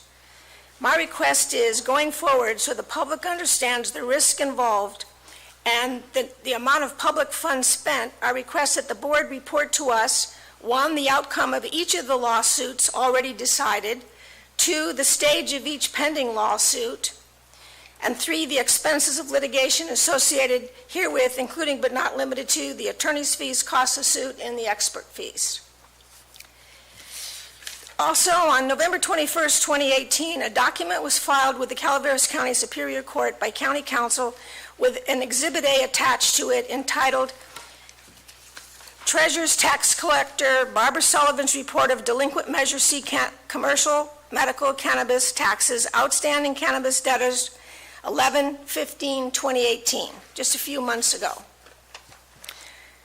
My concern to you is, are any of the registered growers listed on this list, referenced above, cross-referenced with the people who have or will be making claims for refunds of registration fees? And will the County of Calaveras offset any refund claims against any Measure C tax owed? And that amount of money that it has been unpaid is $3,238,946.91. I believe these are registered growers that have not paid the tax yet. Okay, third concern is, everyone understands there's a problem in determining what the costs incurred by the county were relative to the urgency ordinance and the ban ordinance. My understanding is that the accounting was actually conducted but is being withheld from the public based on attorney-client privilege. My question is, will there be an independent accounting conducted and reported to the public so the public can better understand if the board has carried out its duty to the public when the board acts? Because we're still kept in the dark. Thanks.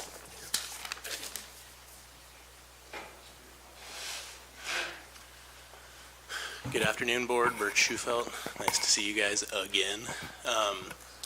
I'm one of the people that paid the $13 million in taxes, and I wonder what, one of the 80%, I wonder what other tax collection rates are. I don't know who maybe Barbara would be the one to talk to about that, but it was my understanding that we're actually a pretty good group and a pretty good cohort, and that amount of compliance is noteworthy in the tax collection game. The county code that exempts agriculture from the grading requirement is 15.05.080, little letter I. It says that anything related to agriculture, you're exempt. The county doesn't find cannabis to be agriculture, so it's more of an academic point, but I was surprised that Public Works and Planning didn't have that at the ready. And talking about zoning, in North Carolina, the entire state outside of incorporated areas, they rely on the private sector to deal with anything through CC&Rs and HOA. That's how you have zoning laws in that state. And, people are worried about their roads that are maybe they're county maintained, maybe they're private maintained. It seems like there's a public sector, private way to go about handling that. And these areas could just, get together and have a road association and have rules that way. And we don't need to involve the government in policing neighborhood disputes. Just an idea, a little far out of the box over there in North Carolina, but also maybe similarly to our area demographically. The dwelling requirement seems misguided. My current zone doesn't require that I have a dwelling to engage in commercial agricultural activities there. Seems reasonable. I wouldn't want to have to build a house. I do want to build a house. I'm not trying to do it on a cannabis regulation timeline. Making it contingent on that seems unnecessary. And I would be more than happy to have a pre-fire plan set up with whoever my closest fire guy is to help put out the fire in my big grassy field, and we can plan for that, and we'll get that one handled. And I have no problem with signage, MMS seats. The UO wasn't a disaster for me. It gave me and my family a job. It gave us, prospects for upward mobility. I have a 3-year-old son. I have another one in the oven. My wife and me, we give back to the community constantly. We lived here for more than a decade, and this was a great opportunity for us. And I only see one guy sitting up there who helped take it away. So everyone who says the people don't want us here, I don't see that. It doesn't connect with me. Thank you. Yeah.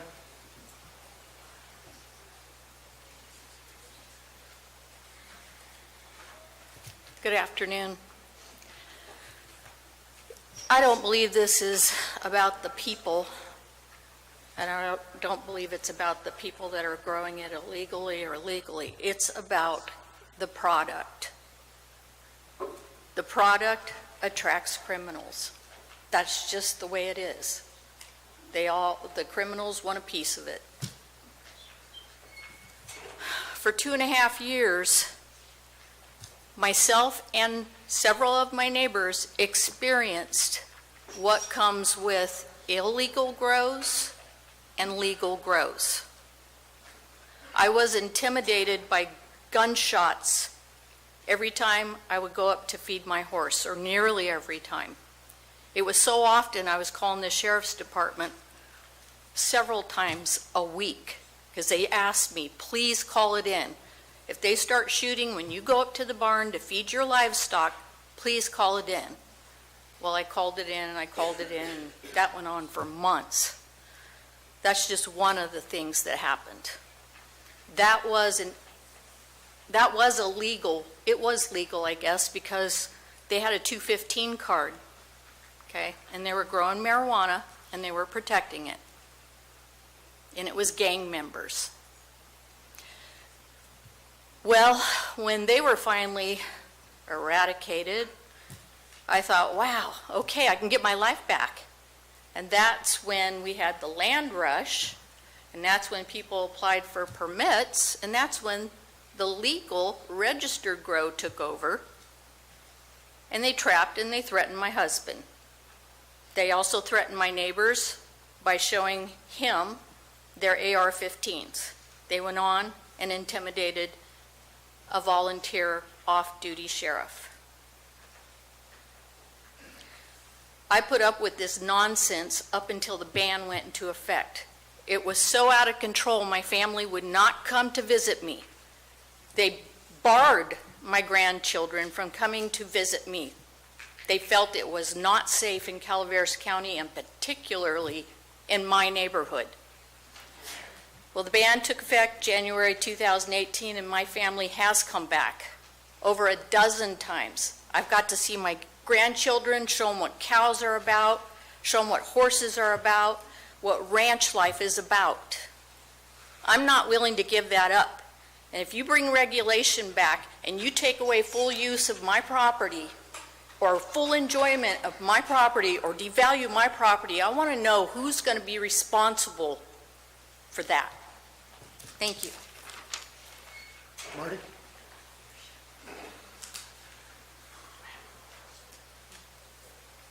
Marty Crane, District 5. Today was mentioned that our county is and was unable to regulate the commercial cannabis industry.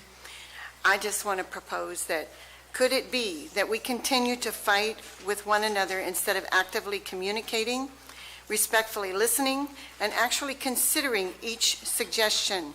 We're neighbors. We succeed or fail together. Stating that every time we get a new supervisor, everything changes seems to be maybe a true statement. There was the urgency ordinance. Then new supervisors who had no interest in fixing that legislation came on. They wanted what they wanted and went for a ban. When challenged, they said it wouldn't be fair to ask staff to change in midstream. Seems like they went ahead and had the staff change in midstream. And then after that, then they said it wouldn't be fair. So we didn't need to suffer individually and collectively as communities, as a county. I'm grateful for the study session today, and my hope is that we can take an honest look at how we come together and solve our collective challenges. Today is an opportunity to do that. Please think kindness in our policies, because they impact real people, our neighbors. Please ensure that we develop policies that provide for fair and balanced opportunities for all. With this cannabis industry and in the all-important general plan update that's coming right before us. Thank you. Thank you. Neil?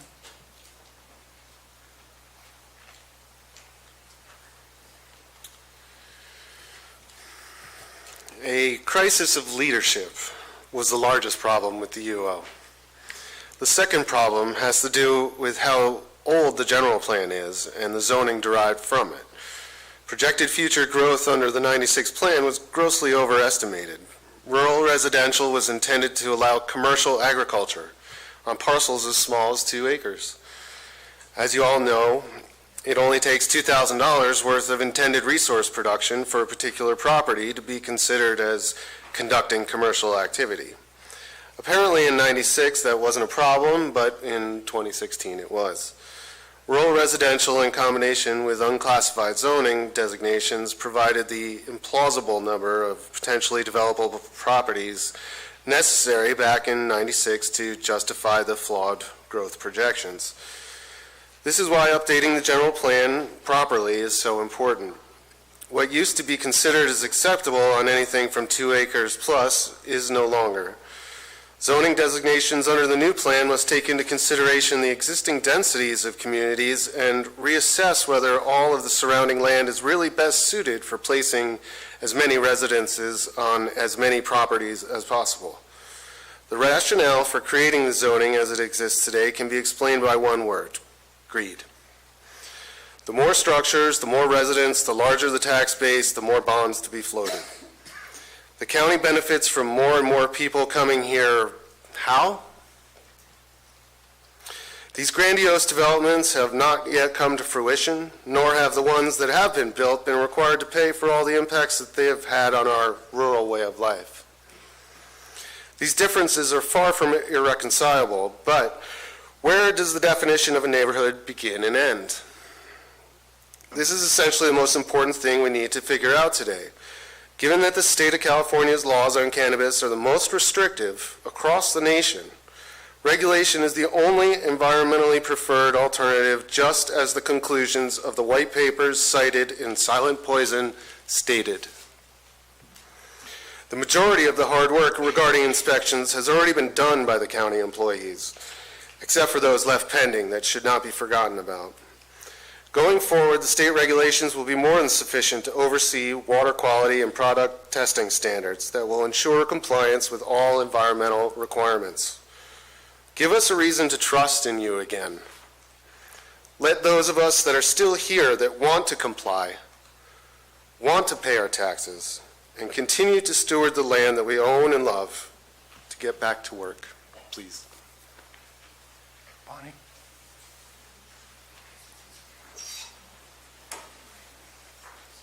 Good afternoon.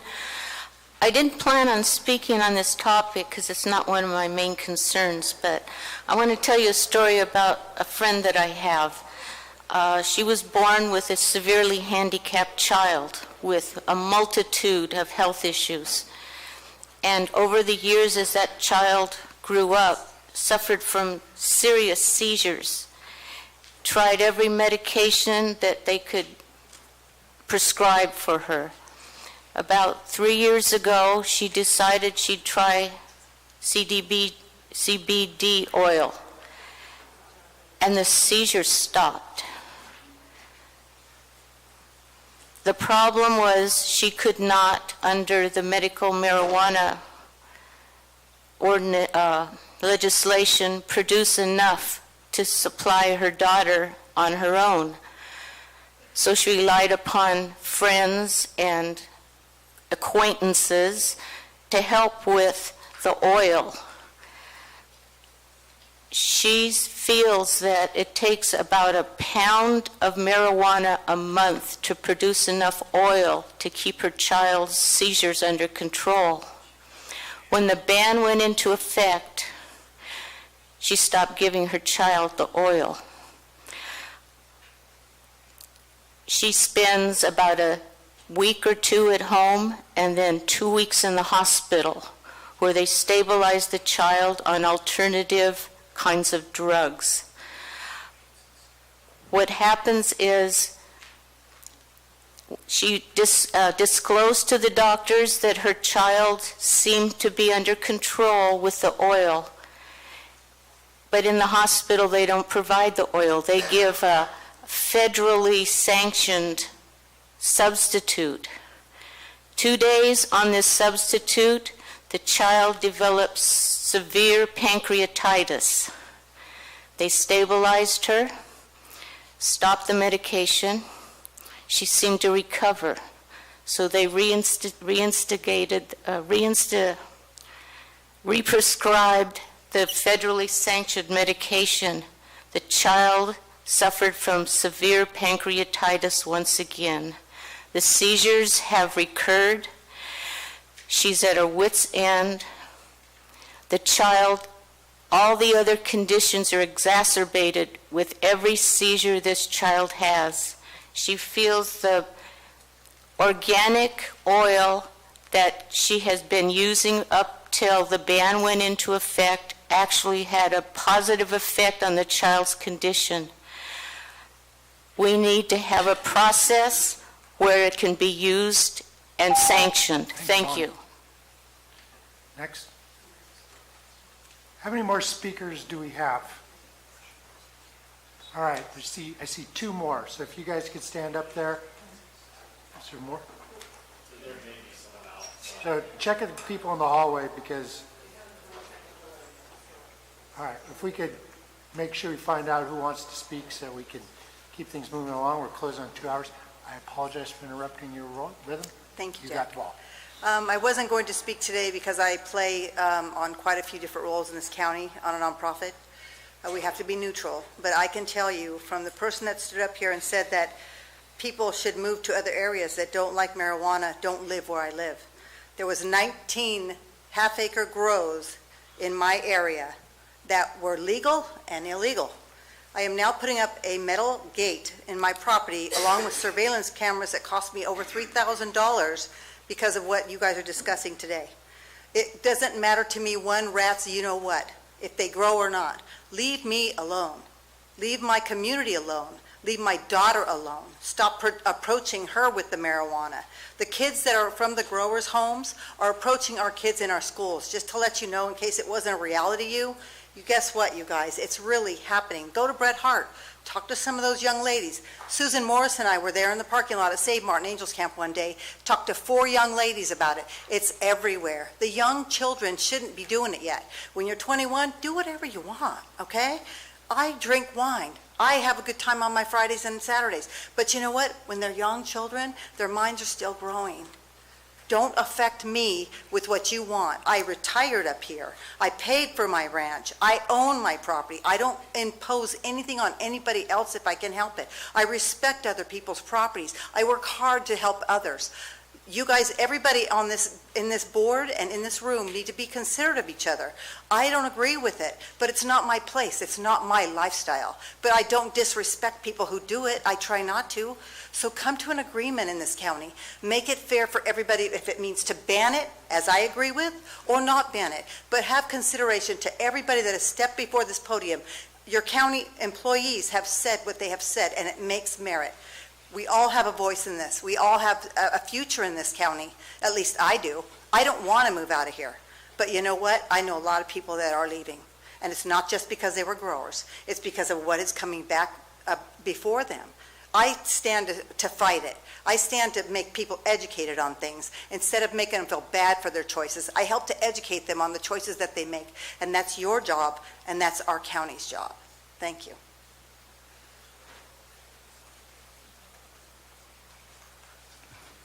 Hi, my name is Kurt Von Putt-Kimmer, District 2. I'm an architect, land planner, and contractor. Speak from those regards. The first one I want to bring up is it doesn't seem to get much attention that we're pushing, that most of the ordinances are pushing grows indoors. There's a reason that we've come here to grow, and that's the climate, that's the sunshine. That's what we want to be. The worst thing we can do is push the grows indoor from an environmental standpoint because of the amount of energy they will use with light, ventilation, and everything else. I would not recommend that. Second, the urgency ordinance is getting a lot of flack. As an architect and a land planner, I have gone through that process hundreds of times.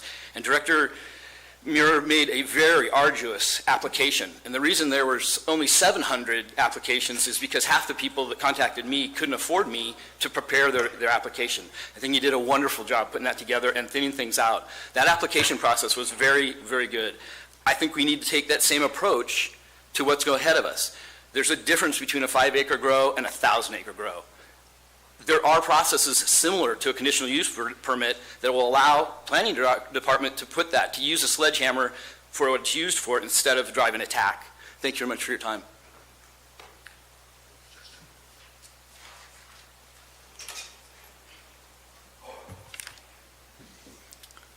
Justin Catalano, Calaveras County. I want to talk about security. The sheriff stated that The registered grower should have licensed security guards. The illegal activity that's associated with this product brings by a certain element of crime. We could probably just do some weekly drive-bys past all the grows just to have a police presence. Seems like the fire department's taken a proactive measure for education and training. We should support that. These people protect us, and if they want to help, we should encourage them to help, and we should support that. Jobs in the community. We need to help recruit and train. Lots of different ancillary professions that come with the cannabis. One of them we were talking about was a third-party removal of products that might be grown illegally. Well, if we take a sample of the product, if it doesn't contain anything that's detrimental to the environment, we could just compost it. That would probably save a lot of money. Organization amongst the different departments would help streamline things. I didn't really have a problem with the process, but it could have been tricky for the majority of individuals. Overtaxing this product, a product that's never been taxed before, and then having individuals have to pay extra to do something that they didn't do before is hurtful to business. So if we don't overly tax it, it would probably help have more people comply. Land use, for every acre, maybe we should just allow 1,000 square feet for up to 10 acres. You get 1,000 square foot per acre. After 10 acres, allow the individual to do the maximum square footage. We should allow for all facets of this industry. It would make a robust economy that complements Calaveras County, and it would benefit a lot of people. Schools could be one of them, and cannabis culture has generally always been part of the community. We're individuals that like to contribute, myself included, and I think you'd have more people if you allowed this industry to thrive. Thank you.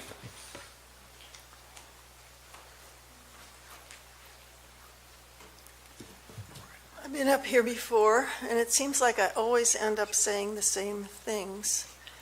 I live in District 2 since 1998, and before that I was over in another part of Calaveras since the old Gulch fire. I'm going to speak mostly about other people, not about me. The thing I'll say about me is my house was burned out in the Butte fire. I'm on a trailer up on a little road that had 7 properties, and only one house survived. Other people came in to use that land. They were all growing. There's one, I don't know whether they were growing legally or not, probably not. The others have been growing legally, and they haven't been growing the last year because they're still staying legal. And one of them had said when he first came, "What can I do to make you happy? I want to be a good neighbor." I said you could make a donation to the Mountain Ranch Youth Alliance down in town, and he was giving them $500 a month. I said, how long can you keep this on? He said, as long as I can keep growing. He can't keep growing. So the community has lost that. There is somebody who is still there and takes care of the road, which has taken a beating this winter. And like one time I went, there were 6 fallen trees across the road. I couldn't have got out. He makes sure to do that. I don't know what this man is living on, but he's still there managing to survive and taking care of the road. These are good neighbors. He also takes care of the road, and when the people at the end of the road who have a daughter who has seizures now because they cannot grow any longer to be able to afford her CBD. She has more seizures now than she did before, and he makes sure that the road is clear so that they can get her out to emergency services. I've heard it said that it's not an urgency here, and for some people it is urgent.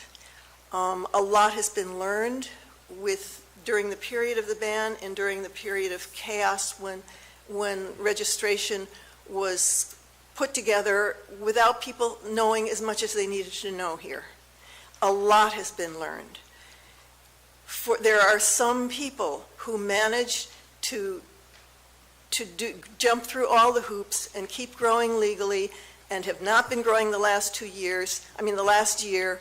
And if they are not able to grow this season, there are only a handful who will survive and be able to provide the basis of the quality of cannabis growing culture that I would like to see here. Thank you very much. Let me just pause for a second. How many more speakers do we have? 1, 2, 3, 4, 5. Okay, we're going to have one more speaker, then we're going to take a bathroom break for 10 minutes, and then we're going to finish up the last 4 and move on. Pardon? Is there another?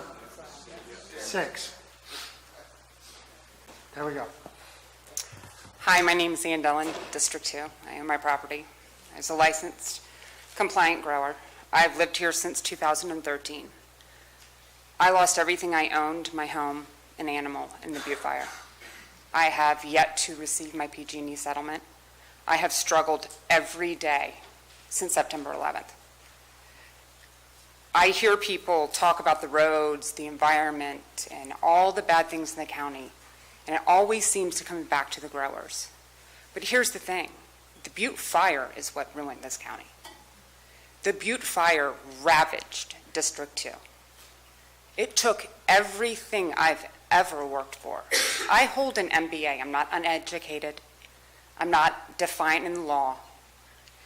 After the fire, I got really, really sick. Conventional medicine didn't work for me.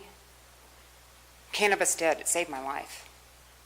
And I don't think that in any way, any person against marijuana or who has stood up here and said all the bad things that they can say, could say that that medication doesn't work, because I'm proof that it does. Because I wasn't going to make it through what I was battling. And it's very hard for me to stand up and look around and look in this room and looking over this side at all these people that think we are so bad. We give back to our community. We spent a lot of money. I stayed in this county, and I had nothing. And I'm going to continue to stay in this county. And I would ask the board to please consider that not all growers are bad. Illegal growers are bad. Yes, I agree with that.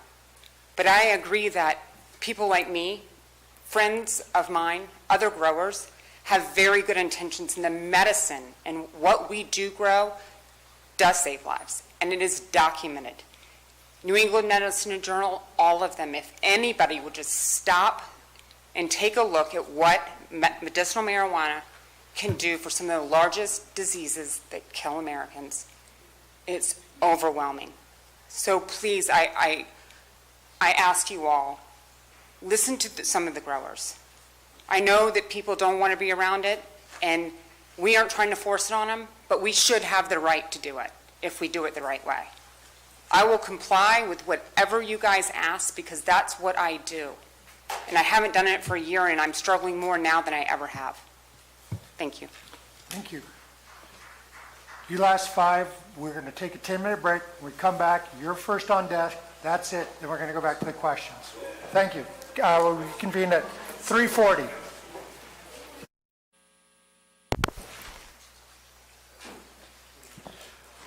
Okay, we'll resume the meeting. There are 5 people left to do public comment. Please come forward. Whoever wants to go first. 6. Wait a second, I had... There was 6 and then minus 5. Well, we need to get going. Yes. Vivian? Good afternoon, Vivian Sechu, District 1. Ladies and gentlemen, I don't know if you have realized, but this is the most heavily regulated industry in history, period. From grower monitoring to supply chain data traceability and reporting requirements, product quality testing, tax collection and remittance, to mandatory state audits, our legal industry players have to jump through so many compliance hoops all over the place, from licensing to operations. What else more do we have to do in an industry which is quickly becoming legal worldwide? You cannot continue to be on the wrong side of history, completely detached from facts and reality. We've heard concerns stressed earlier from members of the public regarding environmental issues. What about the soil? What about the water? What about all the hazardous chemicals and pesticides used by growers? Fact. The state's strict lab testing requirements, which producers must pass in order for their products to even enter the legal supply chain, is measured in parts per billion. Let me repeat, parts per billion. And according to Title 16 of the California Code of Regulations, Section 5715, the state's testing requirements look for cannabinoids testing, moisture content testing, Category 2 residual solvents and processing chemicals testing, microbial impurities testing, such as E. coli and salmonella, homogeny testing of edible cannabis products, Category 1 residual solvents and processing chemicals testing, foreign material testing, terpene testing, mycotoxins testing, heavy metals testing, water activity testing of solid or semi-solid edibles. It would not make any sense for legal and compliant growers to invest and work towards fulfilling all the state's strict regulatory requirements, only to fail at the point of testing and to have all their products move for destruction. That's right. If a producer fails for even one of the aforementioned state testing requirements, and if their products cannot be remediated, everything is moved for destruction. This is state law. In conclusion, you cannot ban illegal growers and actors. You can only ban the legal ones. Thank you for your time and consideration.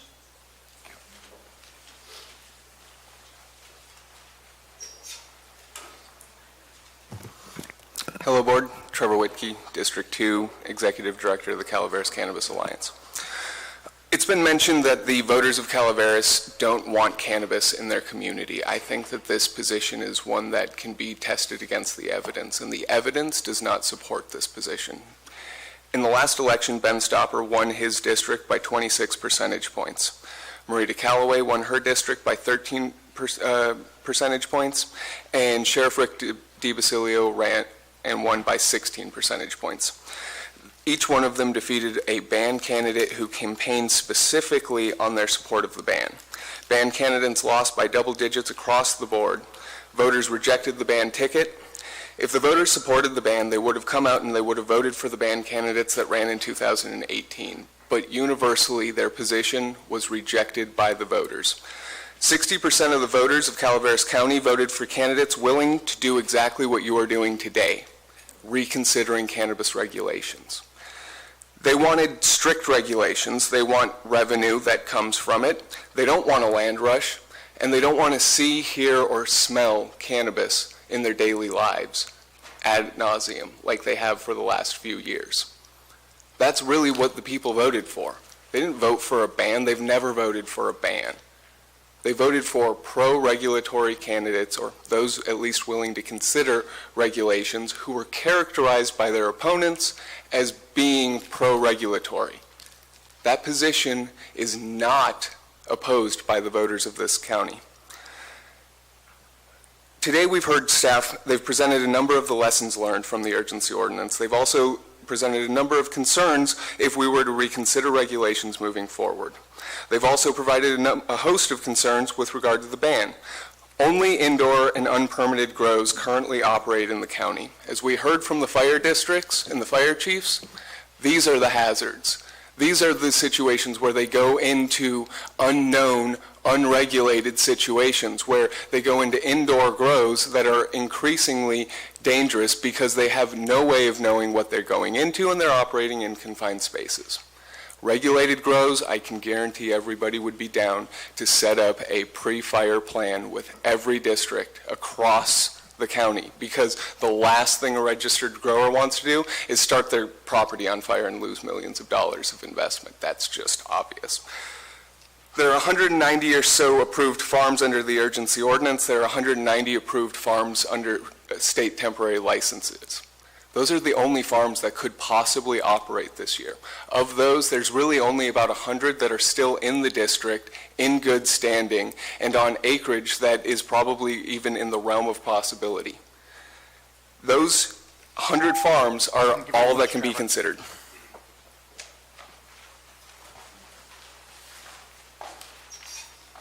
Hello, everybody. My name is Darren Toski. I'm from San Andreas, class of 93 with Ben. I went to Columbia and studied politics and ag and economics. Then for the last 20 years, I've been in between Calaveras and Santa Cruz. I finished at the University in Santa Cruz in politics and ags. I own properties in both counties. I had permitted gardens here in the mountains, and I'm working currently in Santa Cruz on permitted ag, special use, RA properties. The name of my farm is Zion Farms, and I currently live in Santa Cruz. I just said that, I think. And I'm currently going through the new permitting process in Santa Cruz, which we formed a working group. And from there, we formed a cannabis department, which really helped take the pressure off the permitting department. And then we had an open period of enrollment, and then we went from there. I can talk more about that in a second. I was going to say, this is a healing herb, as alcohol is in ways for everybody here. This is a healing herb. We have to remember that. That's why it's a medicine. And Calaveras is not mainstream. I heard something about mainstream. We're different. We're not Amador. We're not Tuolumne. We're not San Joaquin right now. They tried to do their ordinance and they dropped the ball, which it's coming. You know, this is the biggest investment opportunity we have as a county, and it is a healing herb. The state of California, as you guys know, what's happening in Salinas, the Monterey ordinance is amazing right now. But too much too fast happened in Calaveras with the Butte fire and the emergency ordinance, with a lot of newbies not understanding the local creed, which we apologize for, because the last thing we want to do is disrupt our neighbors. However, we need to embrace a regulated system. So hopefully we can go ahead and do that. Like I said, the Santa Cruz process is working well. I think we should really look at that. I think we should have a no one left behind policy here in Calaveras County for all the locals, because a lot of people didn't get to register. A bunch of new people came here and did. There's a lot of good families here that could, you know, do well with this farming commodity. I think the Mills report, I'd like to see a Mills report on SPI and clear cutting. That would be interesting, on steep slopes over our watershed. And with grading, taxes, logging, that kind of stuff, which, you know, that's talking about clear cuts and damage. You know, that was a lot for our county, as Meretta was here, and she knows that. What else? Yeah, so I'd say phase one application, let the pre-existing farms operate this year that are on good standing, and including gardens that were unjustly removed during the appeals process. There's a lot of good families and gardens during the appeals process removed. Thank you, Darren. Appreciate it. Thank you, guys. Tom? Just want to say first that while a lot of attempts were made to conflate registered and regulated growers with the other kind, I think staff did a great job of making a very cogent argument in favor of regulation, even if that wasn't their intention. And to expand a little bit on what's been said by the last two speakers, I want to focus on what we can do now. We can't really realistically open up any new cannabis businesses in the short terms. No new grows, distribution, manufacturing, testing. We can't aggregate canopy on larger parcels. We can't do most anything other than this year, right now, in the short run, reinstate a handful of the registrants who ended up in good standing with both the county and the state, because the state backlog for licenses is so long that nobody else could even possibly conceivably begin this year. And all that, to add to that, that's all at the same APN with the same amount of canopy as listed on their temp applications and nothing new. It's a no-brainer to me. We're only talking about offering opportunity to restore some of the few operators left standing who trusted the agreement we made with the county, followed the rules, worked hard, invested a lot, only to have it taken from us. You have an opportunity to act right now to restore some part of what's broken. This is like last call for local farmers. This is a matter of urgency for us. The people who you don't reinstate this year, you booted to the back of the line and robbed them of the investment that they've made, myself included, but I'm pretty much out of the game anyway. Failure to deliver this growing season is to effectively hand the fruits of our labor and investment to some future constituency. That's the price we would pay for your inaction. Theoretically, you're supposed to represent the interests of the people who put you in office, the constituency here now today, not the ones who will replace us because of your decisions. I live in D2, and our district's in dire straits. And our home turf has been ground zero for everything. We're still reeling from the Butte fire, then the Green Rush, then the ban. To be blunt about it, we need bold leadership and decisive action to pull out of this tailspin. The vast majority of farms are in our district, and they've been the backbone of our economy for some time. And it doesn't take a rocket surgeon to figure out that a trajectory towards long-term health has to start with surviving in the present. And Supervisor Garamendi, you asked for the driver's seat, now you're in it. For better or for worse, you own a lot of the outcome. And everybody, you have an occasion to rise to, and this is your moment. I hope you do right by it. Thank you. Very much. George, you get the last word. Yes, sir.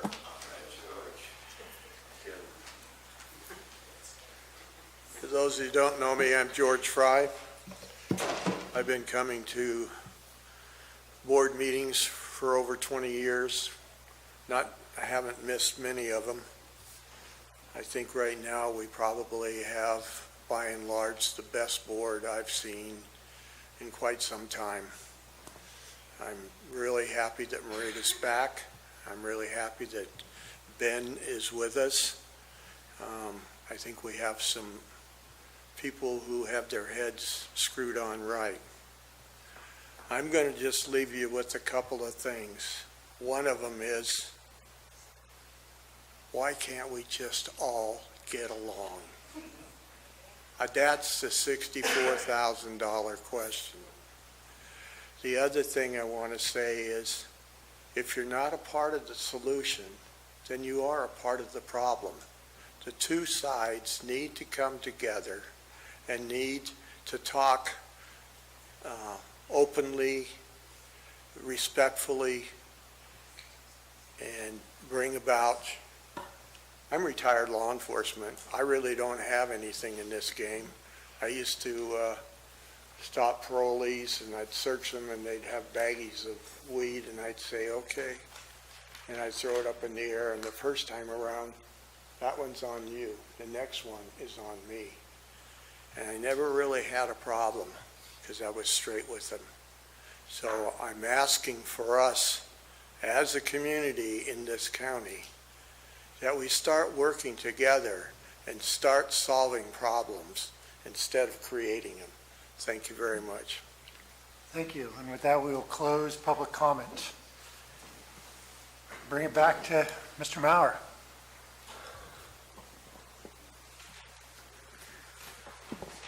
Okay, well, now is the time for some internal discussion with the board and a decision. What we would suggest is that you look at the big picture first. Do you want to revisit the issue of regulation and direct staff to prepare something for you, or remain with the ban, in which case we're done for today? So, and then if the answer is yes, let's move forward with some sort of regulation, then we will need to come back and have discussion of what is included in that, what do you want to regulate, what's the time frame, a whole series of questions that we'll have for you. So I'll turn it back over to you. So let me conduct a poll of this board. The question is, do we want to continue this discussion and direct staff to move towards regulation and continue forward? Full board? Yes. Ms. Callaway is yes. Mr. Mills? No. Mills, no. Mr. Stopper?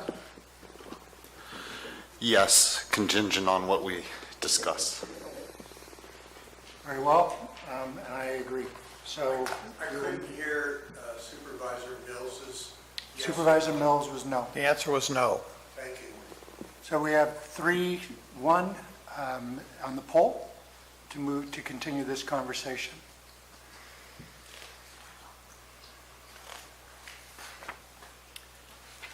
Okay, so then what I would like to do is sort of raise sort of a series of questions, sort of manageable, bite-sized pieces that you would then discuss among yourself. And if you can reach a conclusion, then give us direction of how you want us to bring a regulatory ordinance back to you. The first question is, what do you want to regulate? Is it cultivation only? Is it medical and adult use? Do you want to look at other aspects of that, processing, which is a form of cultivation under state law that allows for trimming and drying and packaging and that kind of activity. If you want to allow that off the site of a cultivation area or cultivation premise, where would that be? Do you want to consider nurseries? And so, first question. I think that's a pretty broad question. Perhaps we can narrow that down to it. Did you write fast? Okay. So the first one is cultivation. Is it cultivation only or other items? Cultivation only or other included. Supervisor Callaway. I'd like cultivation and distribution. Supervisor Mills, you have I think we got an overwhelmed staff if we move in that direction. I think if we move too quickly, we're going to compromise our ability to monitor this all the way through. So I would prefer we slow down, take one bite at a time if you're going to do that. Everybody decide what that bite's going to be. So the question is cultivation or... If you're going to go after one thing, just go after one thing, not all of it. That one thing is cultivation. If you're going to discuss, my microphone's on. Okay. If the decision is to go after cultivation, and I would suggest very strongly that, you can't even put a bike trail in Calaveras County or a sidewalk or a road without a study. At what point are we going to do some type of a comprehensive social and economic study on this and look at our hospitals, at our schools, and our mental health and our welfare and all of the other pieces of tourism, all the other pieces of the puzzle that are impacted by this decision? So the question, if I can include a social and economic study, okay. If not, then the answer is no. Excuse me. No comment. This is our conversation. This is our conversation. Thank you. Without it, the answer is no. Supervisor Stopper. I think the discussion right now should be simple, and it should stick to commercial cultivation, medical and personal. I think if we're to consider the others, I do not want to overwhelm staff, but there are others that I would like to consider in the future. But for those to start, the one. Supervisor Callaway. I need to explain, I don't think many of us, myself included, understood what distribution meant. I believe when cultivation, it's open. It should be for medical purposes and adult recreation. There shouldn't be a label that this crop can only be for this or that. But distribution is so that the people who are growing the product can distribute it themselves to the retailer.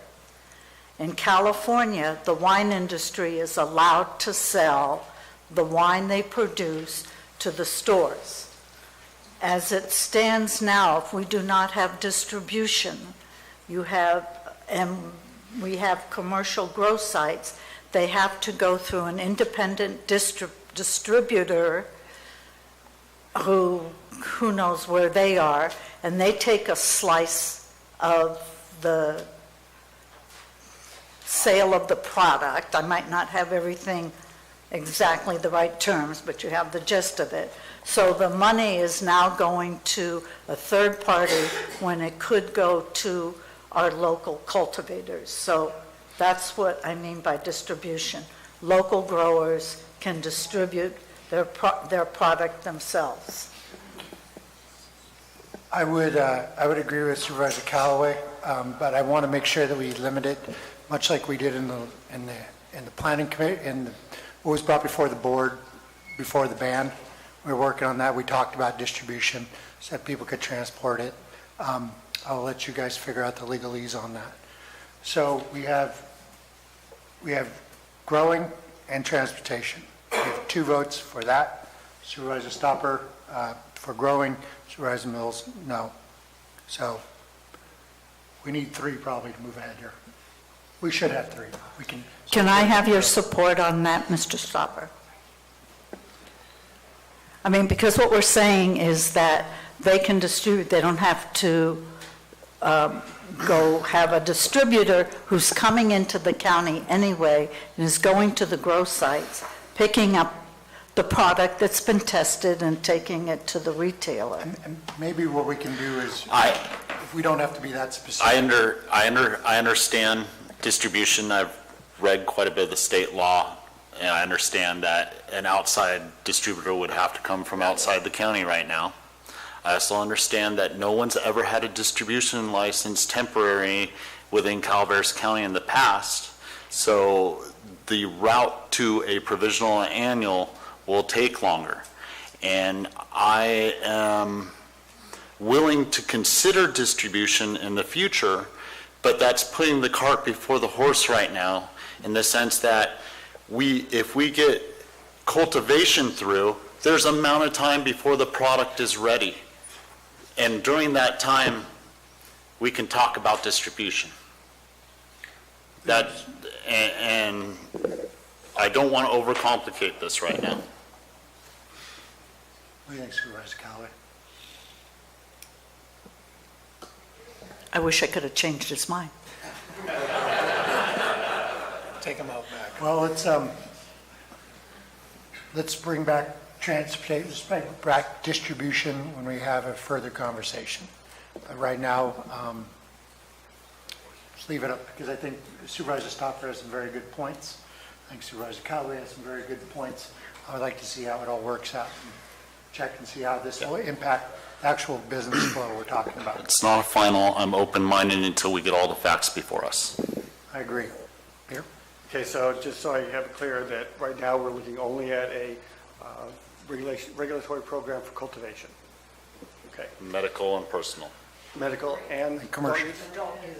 Adult use. Rita, are you okay with that? Yes. Along those same lines is nurseries is a separate license type. Is that something you want to include in this? You want to unpack that? So a nursery is cultivation of immature plants, seeds, seedlings, clones, but no mature plants. And so that is something that I don't believe we had any of those license types in the county previously, but it is something that we've been approached with as far as, is this something that could be considered?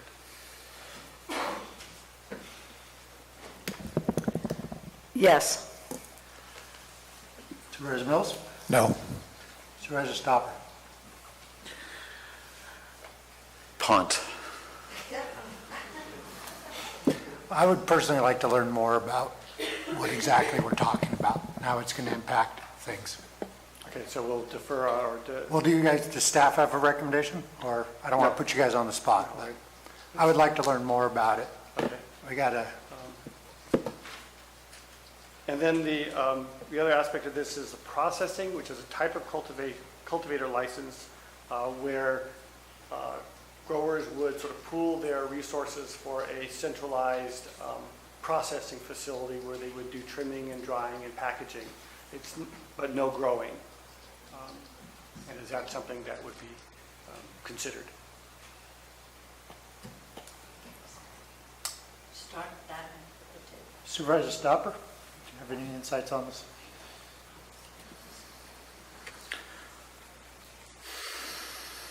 I'll go. I think we're asking the staff to do too much too fast. So, What you're bringing up is not a manufacturing center, correct? Not manufacturing. It's just for their processing. So that's part, that would be part of their cultivation in the end. It's a different type of cultivation license type.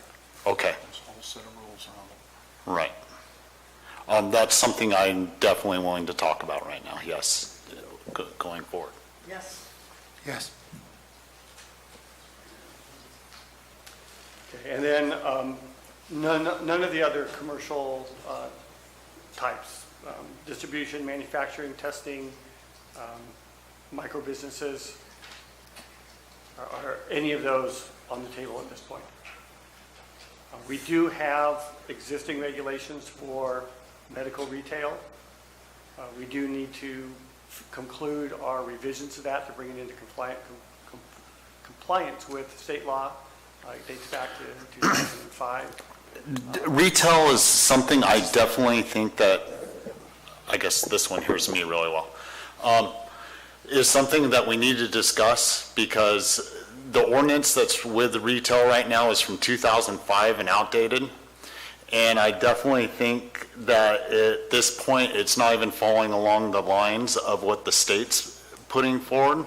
So I think that definitely needs to be on the table. That's my opinion. We had a draft ordinance, it was about the same time as the ban was going through.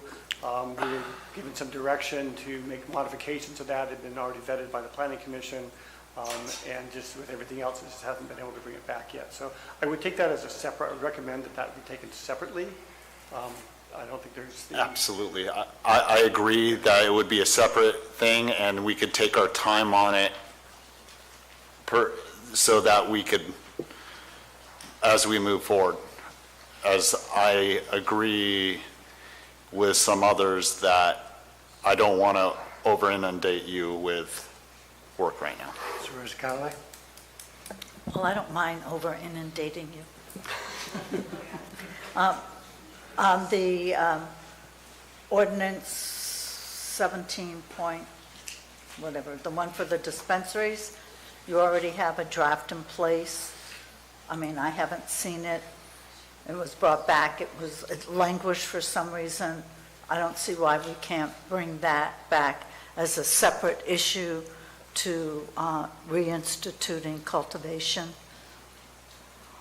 because they're not the same. Right.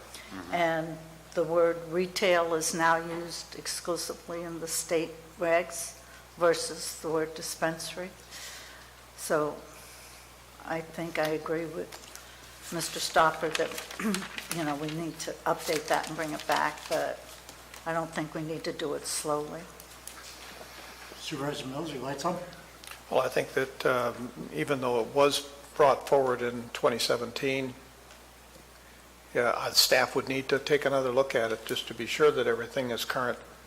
That might take some time.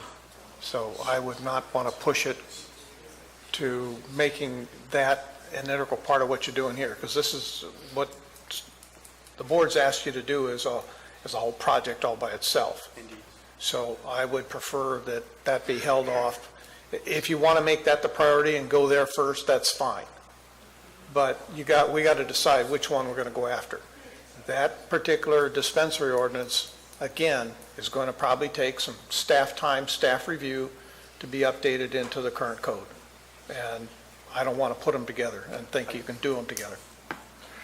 Okay, so we have, so the consensus seems to be that we will take that on, but as a separate issue. Yes. Correct? Yes. Yes, there's 4. There we go. Type of cultivation, indoor, outdoor, mixed light, and the sizes, how big, I'll just start with one. Sir, break those down if you would, Peter. Indoor, outdoor, mixed light, or all three. Indoor, outdoor, mixed light. 3. What did you say? 3. Mixed light. Oh, 3. All 3. All 3? All 3. Yes, all 3. Well, if I said no to the first part, I got to say no to this one too. All right, well, I don't know. Okay. We appreciate the input, Dennis. Maybe you do indoor. So no? No. I'll go with all three. Then the size is the next issue. As you recall in the urgency ordinance, we had a cap of half an acre for outdoor cultivation, and I'm suddenly drawing a blank on what our cap was for indoor. But there are a variety of different license types that range from up to 5,000 square feet or 50 plants, all the way over to half an acre. So, or actually, up to 1 acre. So we want to keep the same range that we had under the urgency ordinance. Do you want to expand that to the full range of what the state allows? So the question is, do we want to stay at half acre or expand that or go down for outdoor and indoor, whatever the range was right before? That's the question, yes. Discussion? If we're talking about putting this back into rural residential 20s, I'm not even close to being interested. Supervisor Callaway, Supervisor Stauber, comments?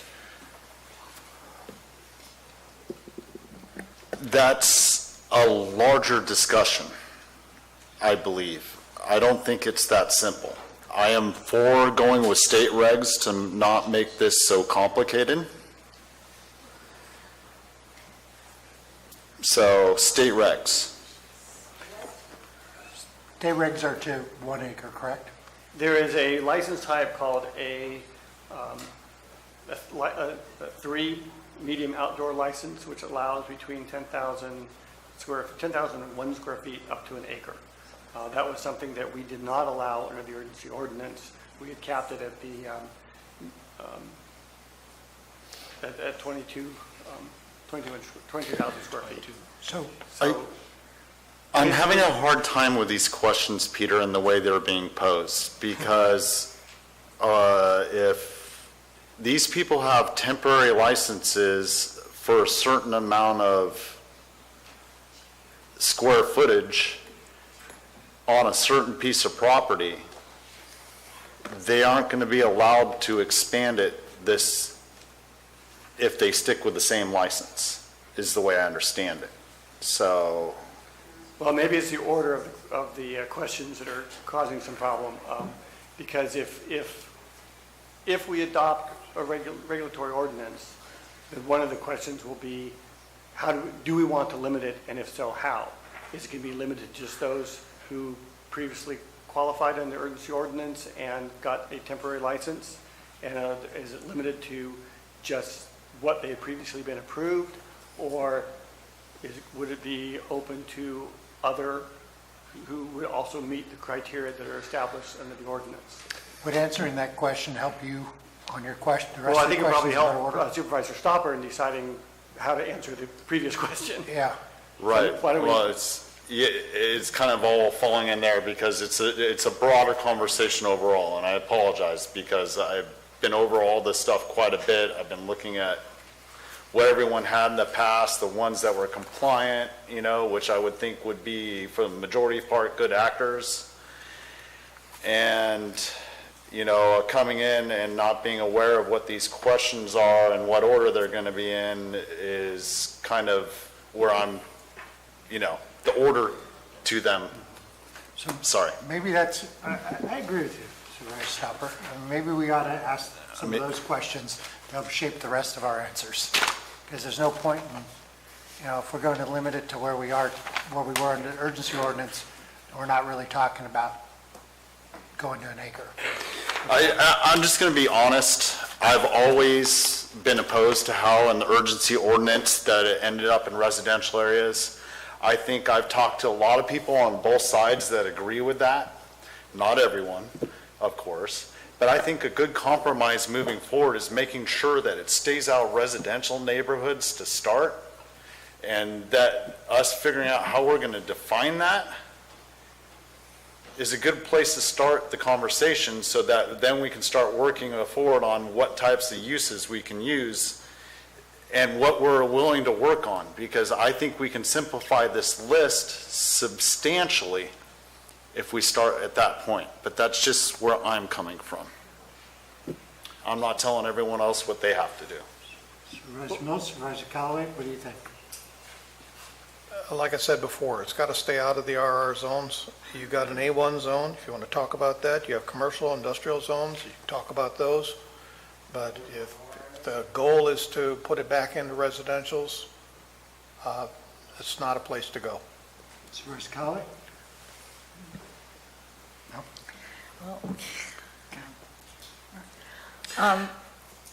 Mr. Mauer, I think on the indoor grows, you know, you'd have two. You could have indoor grows on a required on a 10-acre parcel, and then you have your indoor grows that would be in commercial areas. I think, I'm not sure I don't remember what the state code is. I don't know if that's what I have in front of me. But I have no problem accepting the fact that if the state code, I think as close as we can stick to the state, it's easier for the county in both the short-term and long-term.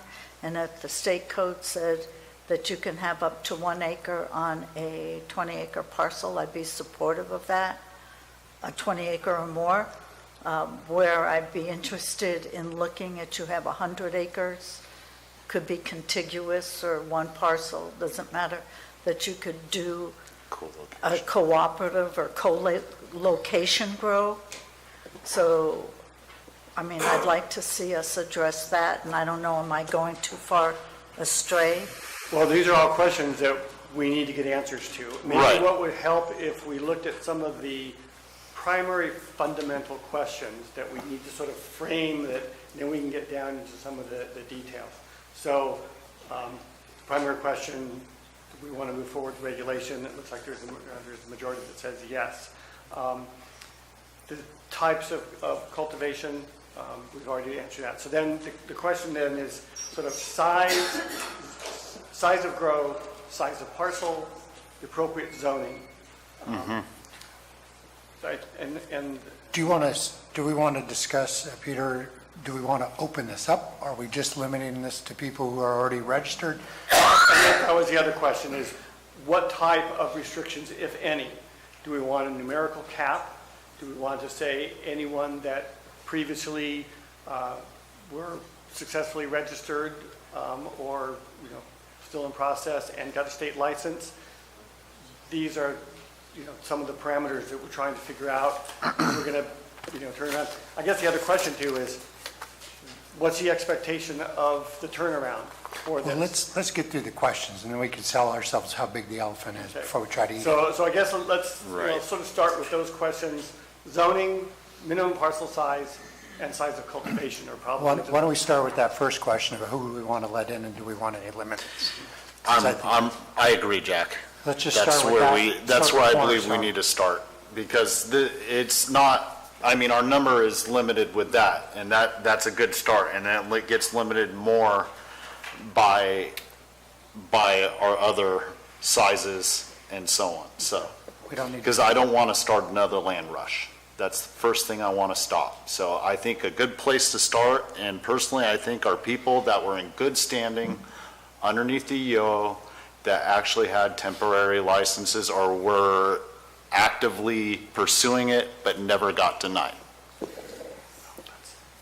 So to that point, for those people that, when the ban came into place, that didn't comply with the terms and conditions of the ban, are you going to then just say, okay, no harm, no foul, you can still be in it? Supervisor Callaway? I don't think that's what I heard Mr. Stopper say, is if people were in good standing, they had a county permit, they had a state temporary permit, and they were in good standing, they should be allowed to proceed. If they didn't abate when the ban went in, then they're no longer in good standing. Okay, so I just want that clarified, that Do I have your vote?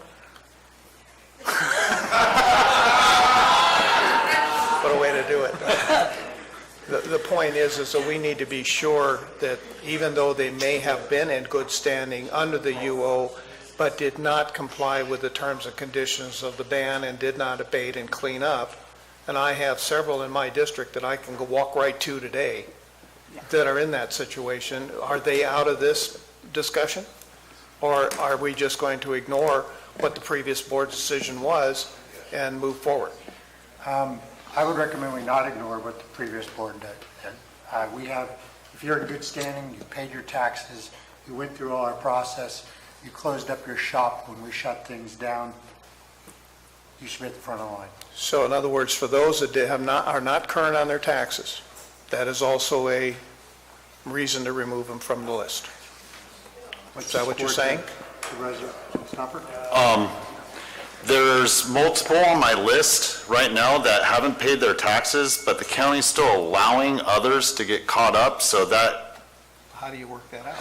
well, if they pay their taxes, I mean, the IRS doesn't put me in jail if I pay my taxes late, as long as I pay my taxes.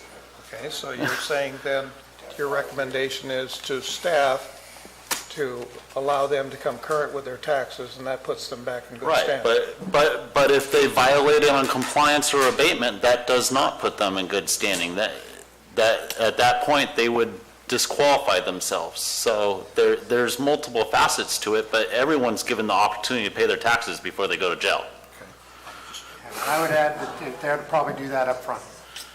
So that was one of the questions I was, so if they, maybe they're in arrears on their taxes now, but they pay it up, that would satisfy that concern. Is that what I'm hearing? Yes.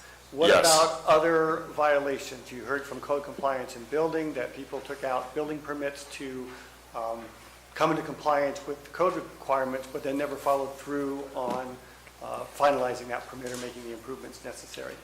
Supervisor Do they have Callaway? the opportunity to correct that, or is that a disqualifying factor?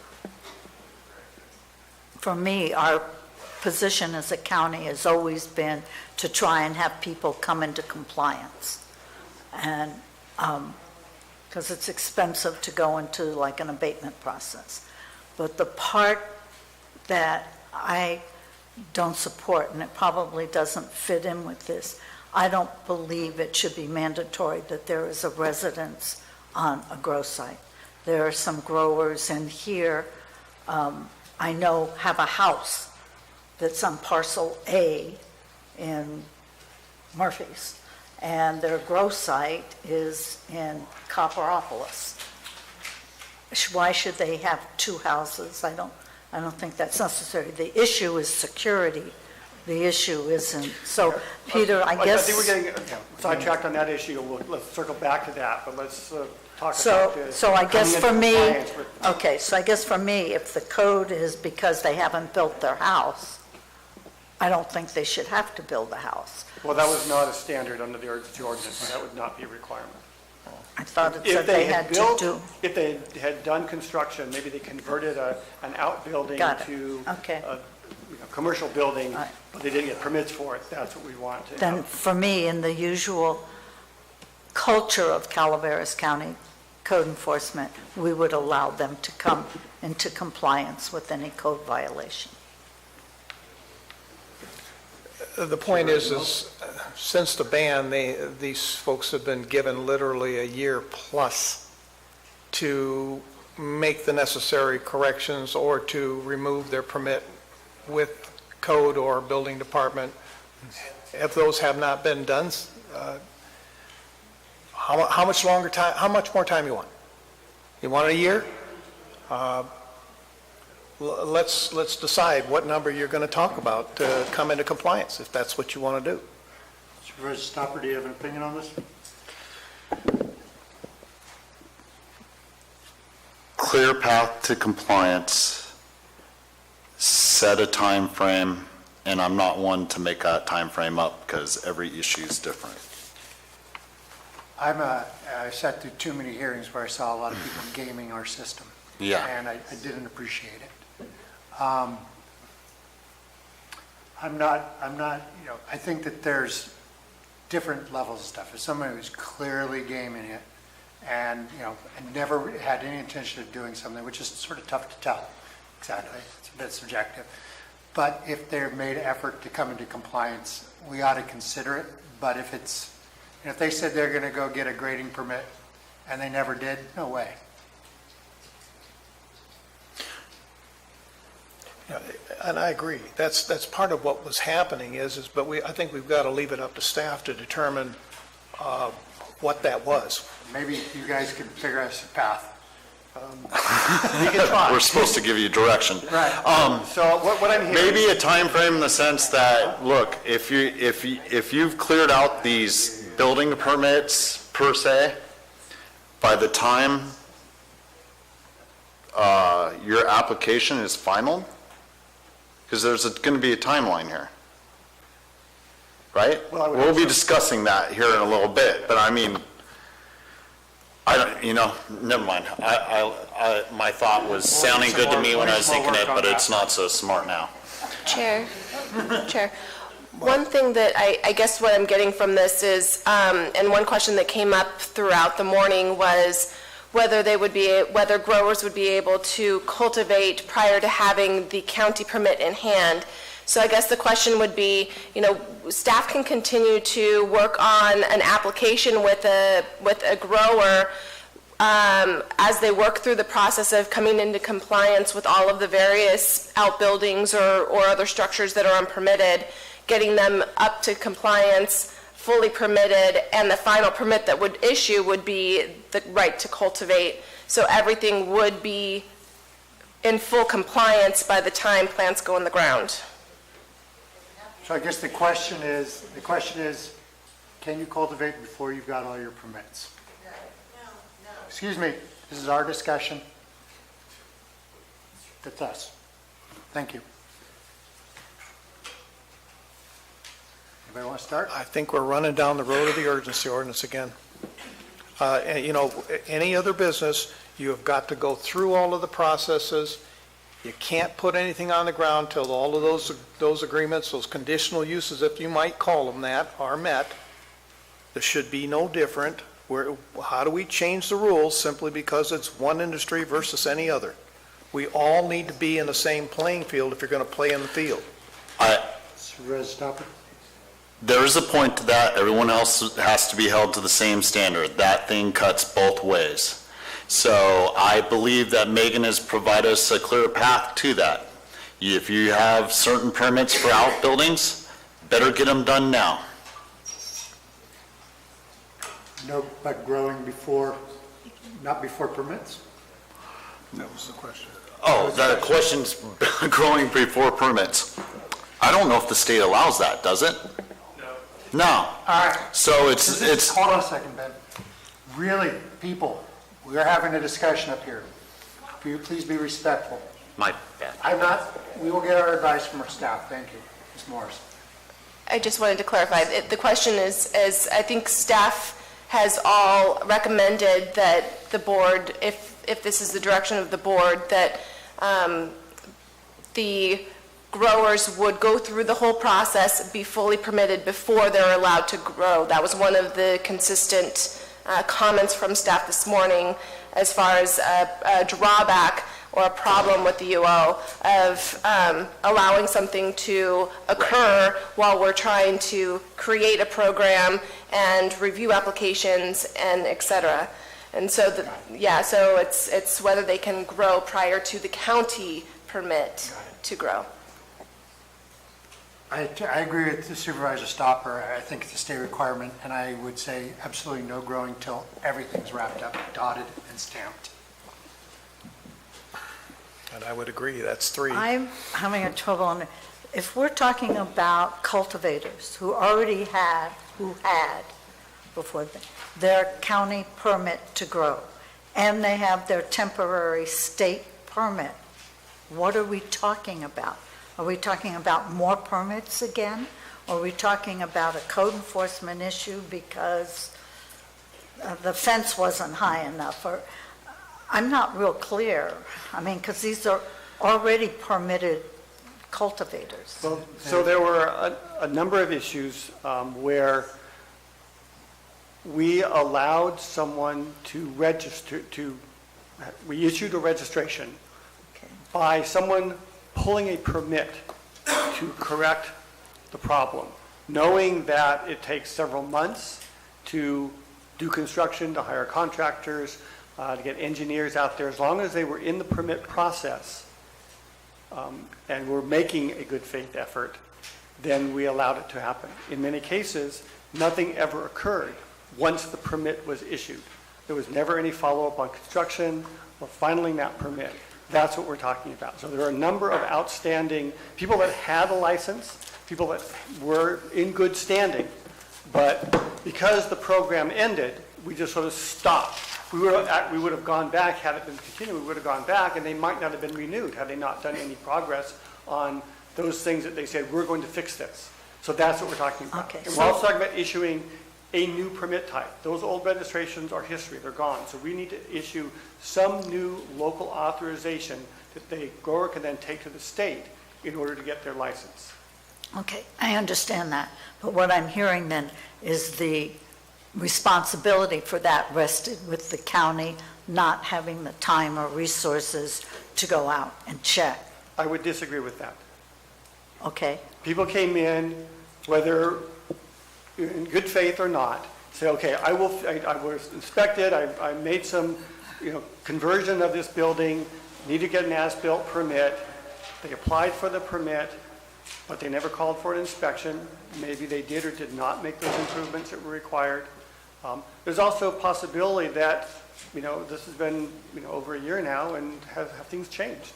correct.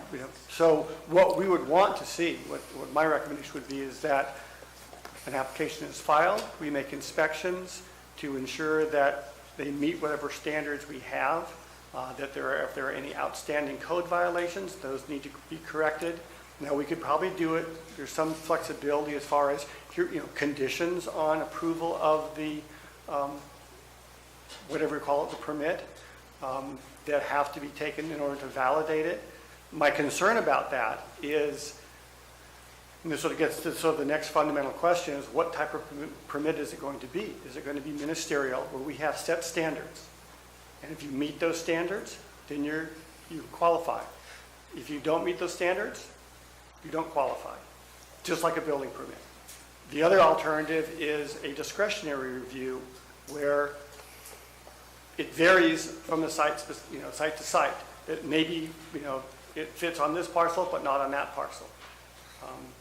That then kicks it into an individual CEQA review process.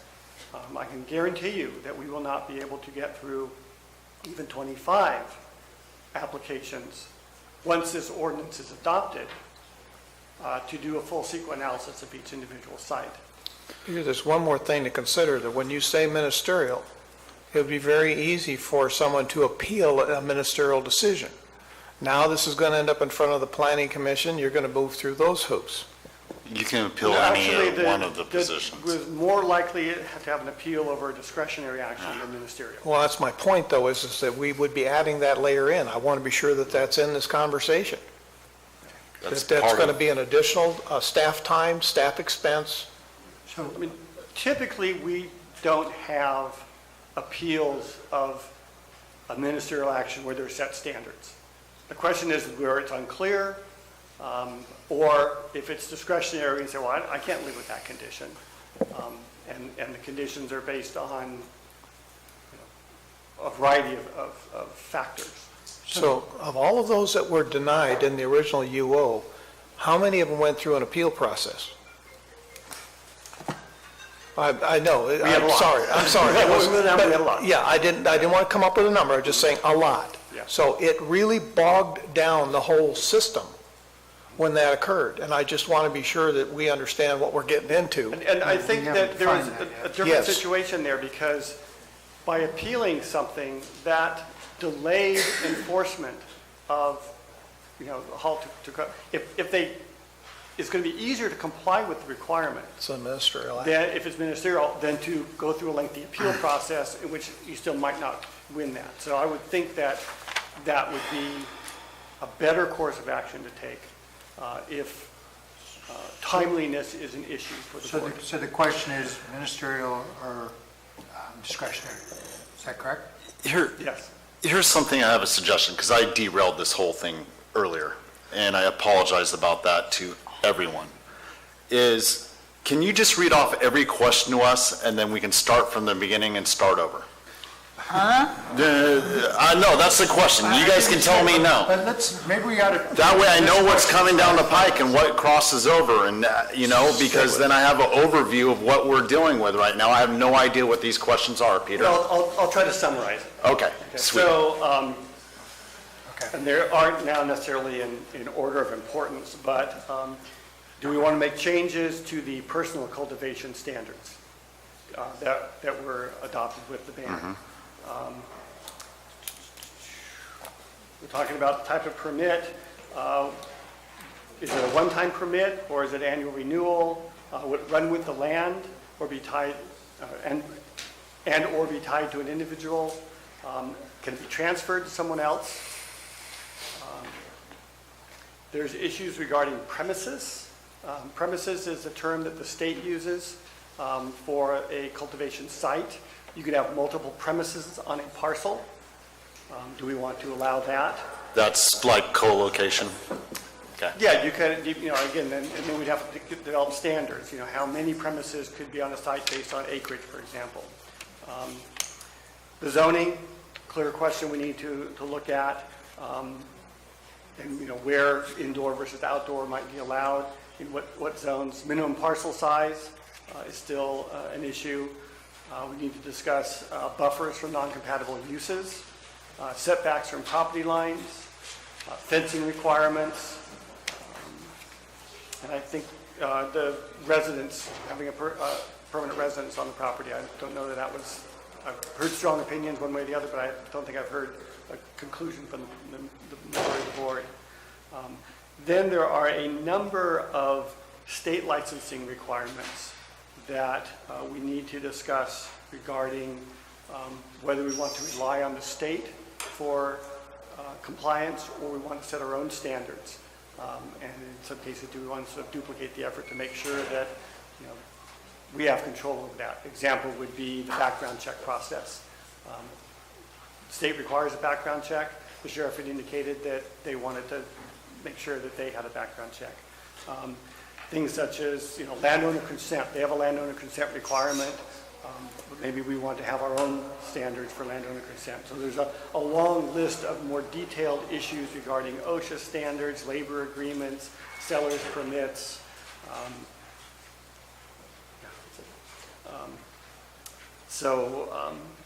We still need to get into that. The application package itself, there's a huge application process that they have to go through for the state. Do we need to have all of that information? Do we want to duplicate that? I know we have our own information that we need to know in order to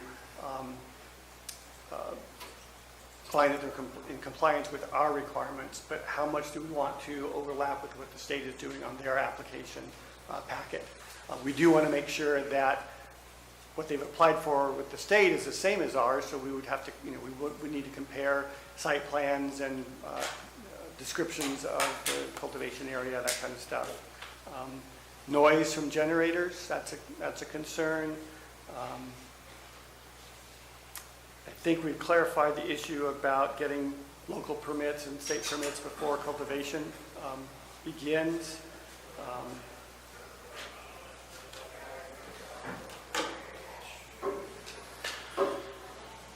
Dark skies was an issue that came up. Do we want to have our own separate lighting standards?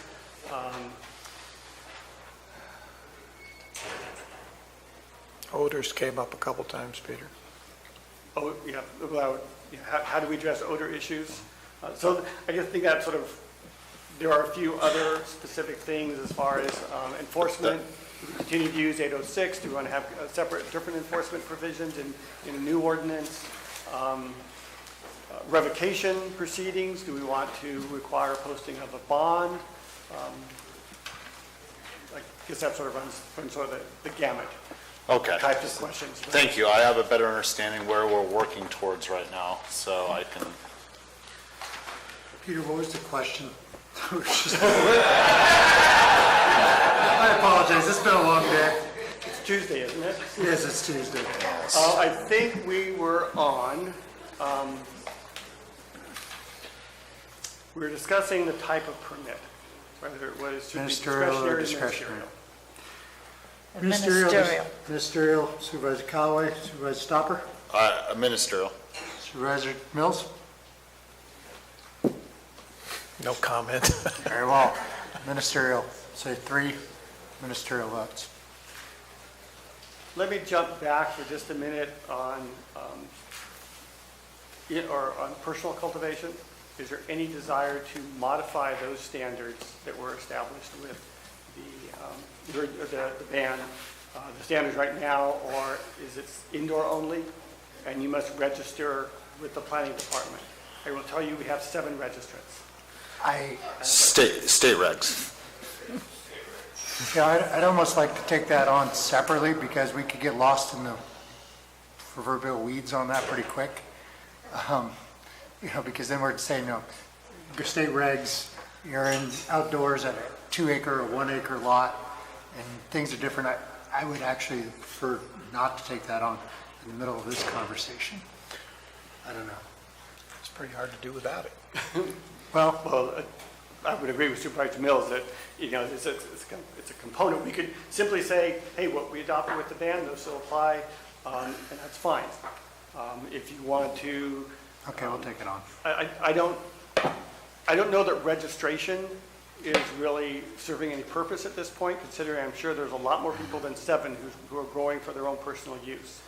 I think a bigger question is whether or not you want to allow it to be grown outdoor as opposed to indoor only for personal use.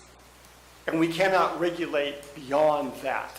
You can, by state law, residents are allowed to grow 6 plants per residence. There's some limitations on, apartment buildings and that kind of stuff, but we can't preclude them from growing, but we can limit it to being indoor only. I would like to say that I could understand some small acreage issues in residential zones where it shouldn't be outside, but I think this is a fire hazard, and I don't know why in the past when they talked so deeply about the indoor growth and how it presents a fire hazard to people that are doing it personally, and then they forced it inside. So personally, I think it should be an outside,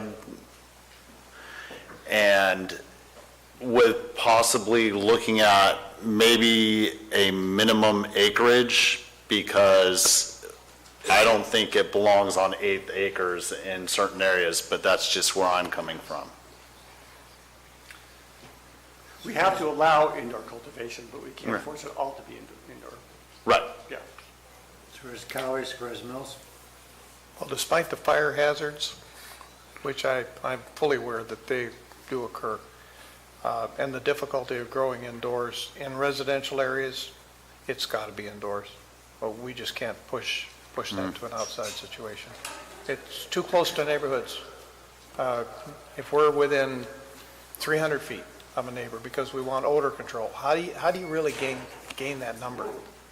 It's going to be very hard in these smaller residential 1-acre parcels to do that. So I say despite the issue of potential fire hazards, it's got to stay indoors. Supervisor Callaway? What do you think? I think it should be allowed outdoors. I mean, if you're allowed to shoot a gun near a neighbor but you have to be 400 feet, yards? I can't remember. 150 yards. 150 yards? 450 feet. And I can shoot a gun, then I should be able to grow a cannabis plant 150 yards from a neighbor's house. So, I mean, I understand what Mr. Mills is saying. If I lived in Gold Creek Estates or Fieldstone or whatever some of the more urban subdivisions are, and you have a 1/4 acre or 1/3 acre parcel, or in my subdivision, it's a 1/3 acre. That 450. I'd say, it does become an odor issue. But I'm not sure what the acreage should be, or what the minimum parcel size should be, but I think you should be able to grow it outdoors. I think we could run into problems if we had it in residential neighborhoods. We're doing 1/8 of an acre. I would support keeping it indoors there. I think if you've got an acre or more, I mean, you're not going to bother anybody with a few plants. So I don't know, do you think we could make something like that work? Or do you guys- 450 feet, 150 150 yards. yards, 450 feet.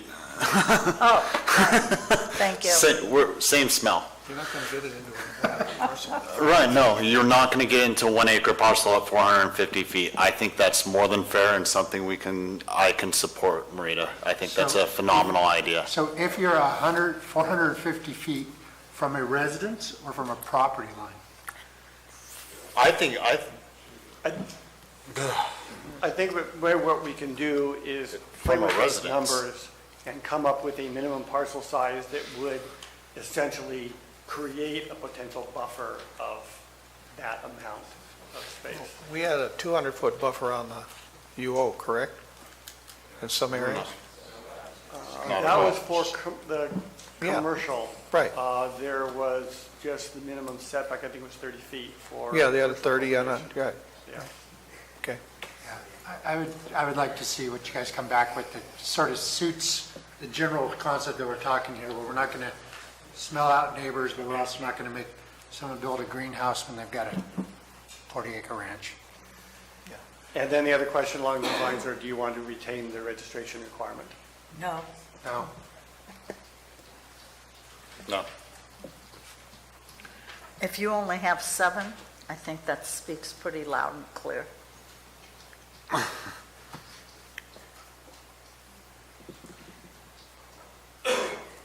Clearly, if they're going to build a greenhouse behind their house, they're going to need a permit.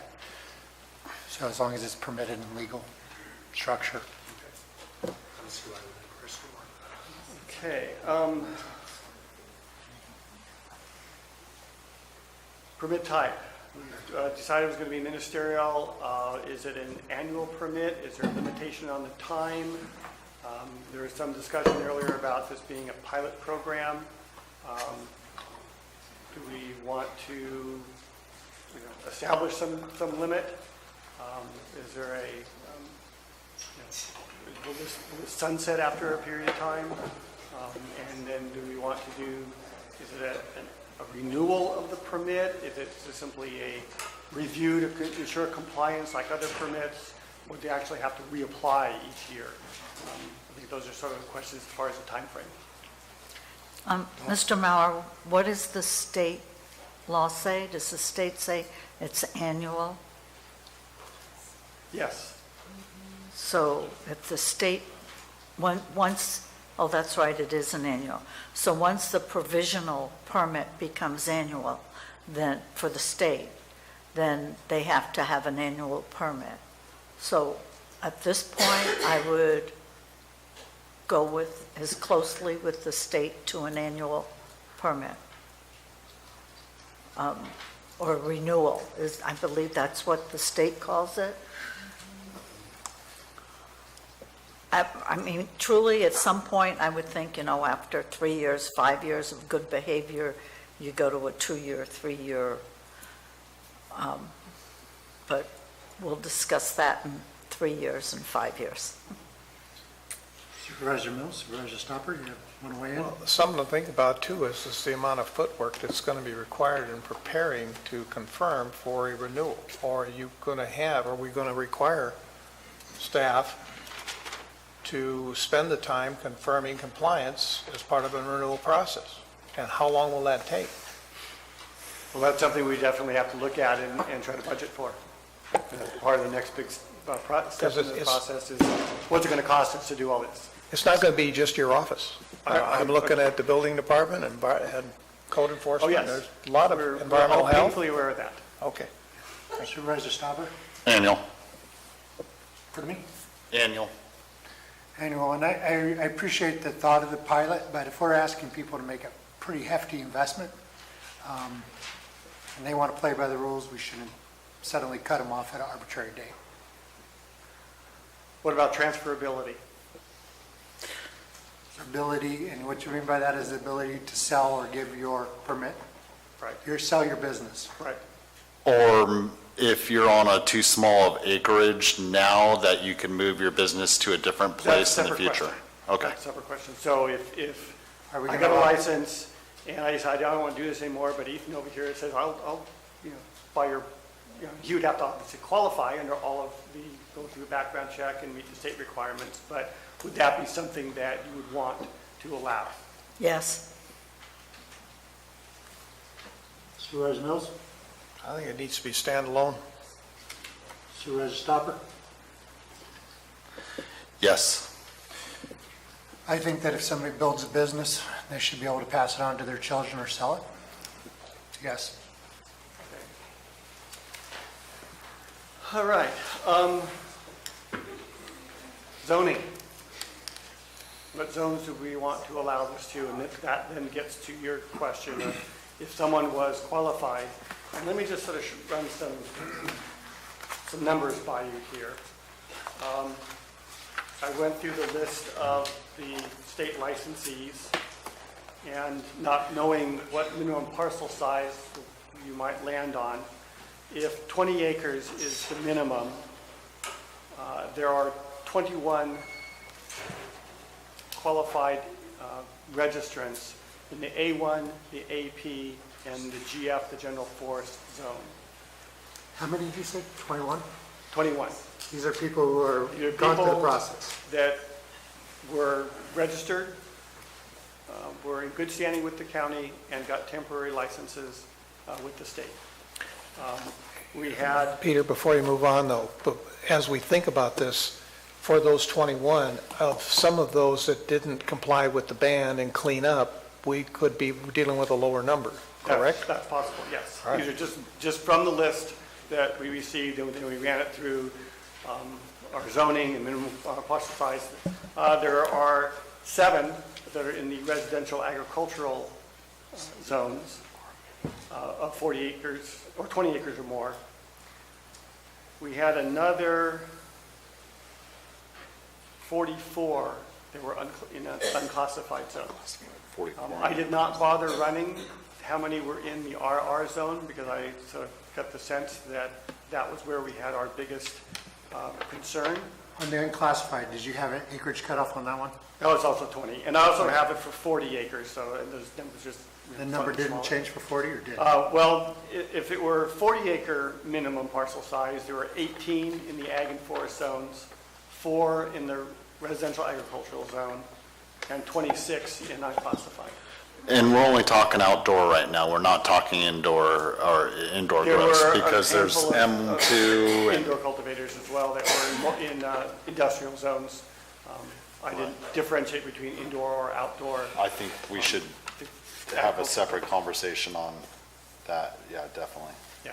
What about the unclassifieds? Would we be looking to rezone them Well, yes. for a more appropriate use? Eventually, and that will be one of the first exercises we need to go through when the general plan's adopted is bring the zoning into conformance with the general plan.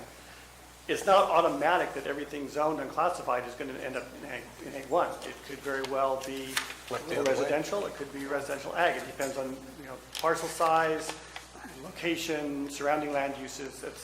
That's something we'll have to look at. And you if have someone wanted to apply for a rezone, let's say they were zoned RR and they had 80 acres and they wanted to apply for a zone change to A1, someone would have the right to do that. And that could be, we would have to look at that on a case-by-case basis of, is it appropriate? What are the surrounding land uses? Because that's an issue I have with it. When I sat down with the planning commission and there's a lot of no rhyme or reason to zoning throughout Calaveras. There's RR 100 acres out there surrounded by agriculture and then other areas that go back and forth. And other than those people originally wanted rural residential because maybe they want to split it up, but rural residential provides an agricultural use. The reason we're worried about this right now is because RR is primarily in tighter knit residential communities, and that's what we're trying to go through. So this is where the debate on RR goes with me, is because I understand that there are, so is there any way we could say, look, RR, so many acres and above is good to go, but, and then do it separate for the rest of them? Because you do it separately for indoor grows, you do a separate parcel size. We can do it any way you want. Is this where I asked the question? Sure.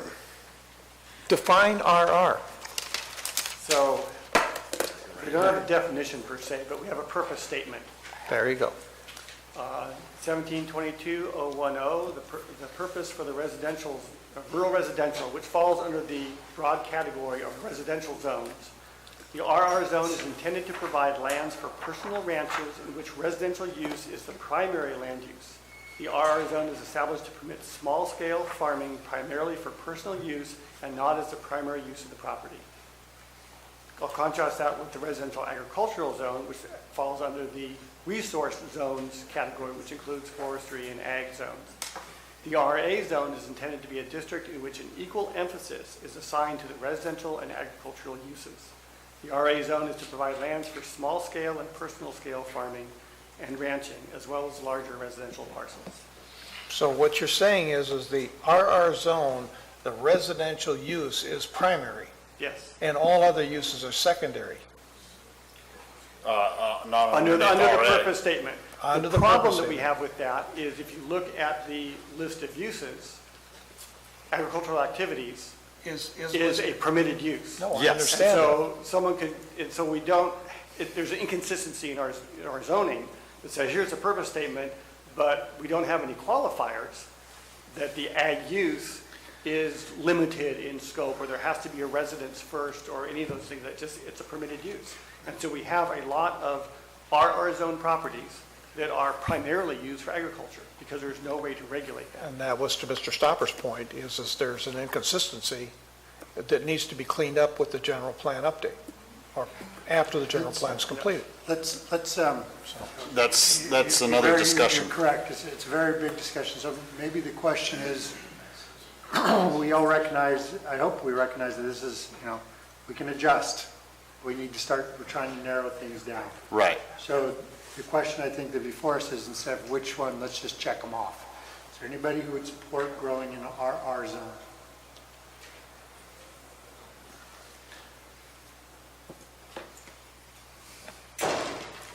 Yes, depending on parcel size, and given that generally, I don't know who said it, a yes and a no, I think Dennis said it. I don't think we should be having grow sites in what we sort of normally think of as rural residential, which is your smaller parcel size. But if you have an RR 20-plus acres, I think there should be some consideration. And the consideration could be a rezone of the property, depending on what else is around it. And of course, the ones that come to mind are the 20s, the bar 20, the circle 20, the diamond 20, and so forth. And that is the gray line area. Yeah. But you have an RR 40, as far as I'm concerned, you could have a grow site on an RR 40, which probably shouldn't be an RR to begin with. But if we want to, Mr. Mauer, I don't know, can you do carve-outs and say, for example, and no offense to anybody who's in here, I'm just throwing this out. If you live in Diamond 20, you cannot have a grow site in Diamond 20 subdivision. If they're all It becomes difficult when you are differentiating between different locations with the same zone. If you could have a standard that says, as you suggested, anything over 20 or 40 acres it's zoned RR, it's okay, but less than that, it's not. But if you say, over here, the RR zone is okay, but not over here, that gets us into trouble, because we're not treating the same zone properly equally. So I would I mean, I say know that, there's a couple of counties that have done carve-outs. Mm-hmm. I think Monterey comes to mind. Green But zones. I that would be the I'm trying not application of to- probably a new, like a combining or overlay zone that says this is where it's okay and this is where it's not. That Well- would be a completely different exercise that's going to take a lot more time. I mean, we have an ordinance that applies just to Lake Tulloch rentals that doesn't apply to the rest of the county.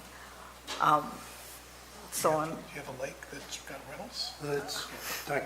so, I mean, I'm throwing that out because I have a hard time with it if you have a 40-acre parcel or whatever that's large or 30-acre. So a blanket statement like 40 RR minimum with the opportunity of someone that was less than that to do a adjustment or a zoning change. I have Transfer. I have a tremendous amount of RR that's really miszoned in my district. I think it gets very difficult, it's going to take time and money. I mean, I've got RRs, in places like M24, which have, they're big. Perhaps, I'm not going to support going in RR, but what I would do, say if a grower was on RR and they were on this, we'll call it a green list because they've done everything right, they should have the opportunity, that could be a question later on in this, to relocate, co-locate, go somewhere else, because if we start getting too narrow on this, it's just going to be thing after thing, so I'm not going to support RR. I'm not supporting RR either. I think I've said that now here But the multiple times. caveat that I want people to have a path out of it. Pull Agreed. board for that. I can go for that. Okay, so at this point, not an RR, but the applicant, well, let's get into Supervisor Garamendi's issue as far as could they take that and move it to another location? They had met our standards, they meet the sort of qualifications to apply. Could they apply at a different site that meets the standards that we're establishing? I would like to have them have that opportunity. I think we ought to talk, when we talk about parcel size, what a minimum parcel size for a co-location would be, or shifting it to an appropriate location. Try not to grow the pie bigger, I'm just trying to make sure the pie is in the right spot. What do you guys think? I can concur with the RR ruling as long as we provided a lateral movement for them later, or transfer. Need to be able to transfer. Right. Supervisor Callaway? Supervisor Mills? But when you transfer, you're now having to start all over again. You have to start with your whole infrastructure, your whole security system. I mean, and then you have to go buy the land or co-locate or whatever. So now we're saying that they have, the people that we're considering have already spent money on their infrastructure. They paid their taxes, they did the permits, they've walked on water, but now we're wanting them, we don't want to do it in an RR 35 or an RR 40, but they can go somewhere else. It's like, are we Amazon or not? We discussed this back in January of 2018 about doing co-locating. And that would be the only way that would be acceptable in discussion in my world. So you have your 3 votes. We could also set up a process where, if you've got a non-conforming lot to what we're trying to do, and there's some exceptional reason, you can go through the planning commission either on a rezone or appeal or some method. So if we're missing something that's clearly a mistake that we should have done because you've got a 200-acre RR, Someone there has to should be a write. path there. Or I don't wanna just grant it. even an administrative use permit or a conditional use permit in that sense. But, I mean, there's many options on Board Chair. So everyone, I just wanted to remind the board, and it sounds like this is what I'm getting from this group, is that you don't want it in RR, but if it's a large enough parcel, you want them to have the potential for being able to cultivate there. One thing that the board could potentially do is say no RR, And then anybody who is currently located on an RR parcel who is, for instance, 40 acres, can always submit for a rezone, and then through that process, they would be looking at, is a different zone, such as A1, AP, General Forestry, or RA, appropriate for that specific lot? Then you would be able to look at the circumstances of that specific lot, the surrounding parcels, the surrounding zones, and to really have an opinion on the appropriate zone for that specific piece of property. So that is always an option, so that anybody who is currently located on RR can then start looking at whether a rezone is a viable option for them. The other thing to consider with transferring it to a different site is that that's a new license under the state law. So they would not be able to use their provisional license. They would have to apply for a new one. But that's the way it goes. I just don't want to see zone, RR, just, it needs to be off the table. So where do you guys want to go with this? We have my proposal, which is no RR, but allowing people, find some way to put it in the ordinance, allowing people to transfer, recognizing they're going to have to get a new state license, and that's going to be a pain. And I think Ms. Tedfield's point, explaining to people that if they've got an exceptional case, they could always apply for administrative use permit, or whatever the correct term would be. Rezone. Variance, whatever. Rezone, variance. They could do a rezone. Well, I think the rezone makes sense. I would be very concerned about a variance. We get into, how do we make the findings for a variance? It's very difficult to make to begin with. You could conceivably say that, certain categories of zoning and parcel size could require a use permit, conditional use. I would make it a conditional use permit rather than administrative use permit. But I think that for simplicity's sake at this point in time, I would just stick with, you meet these criteria, you're good. If not, then you need to look at relocation or rezone. Because a rezone is going to still require the neighbors to weigh in, and the additional discussion is going to happen. The planning commission and the board and public notice, yes. So it's a process. It's not going to be instant. So what is the consensus of the board? Supervisor Stopper?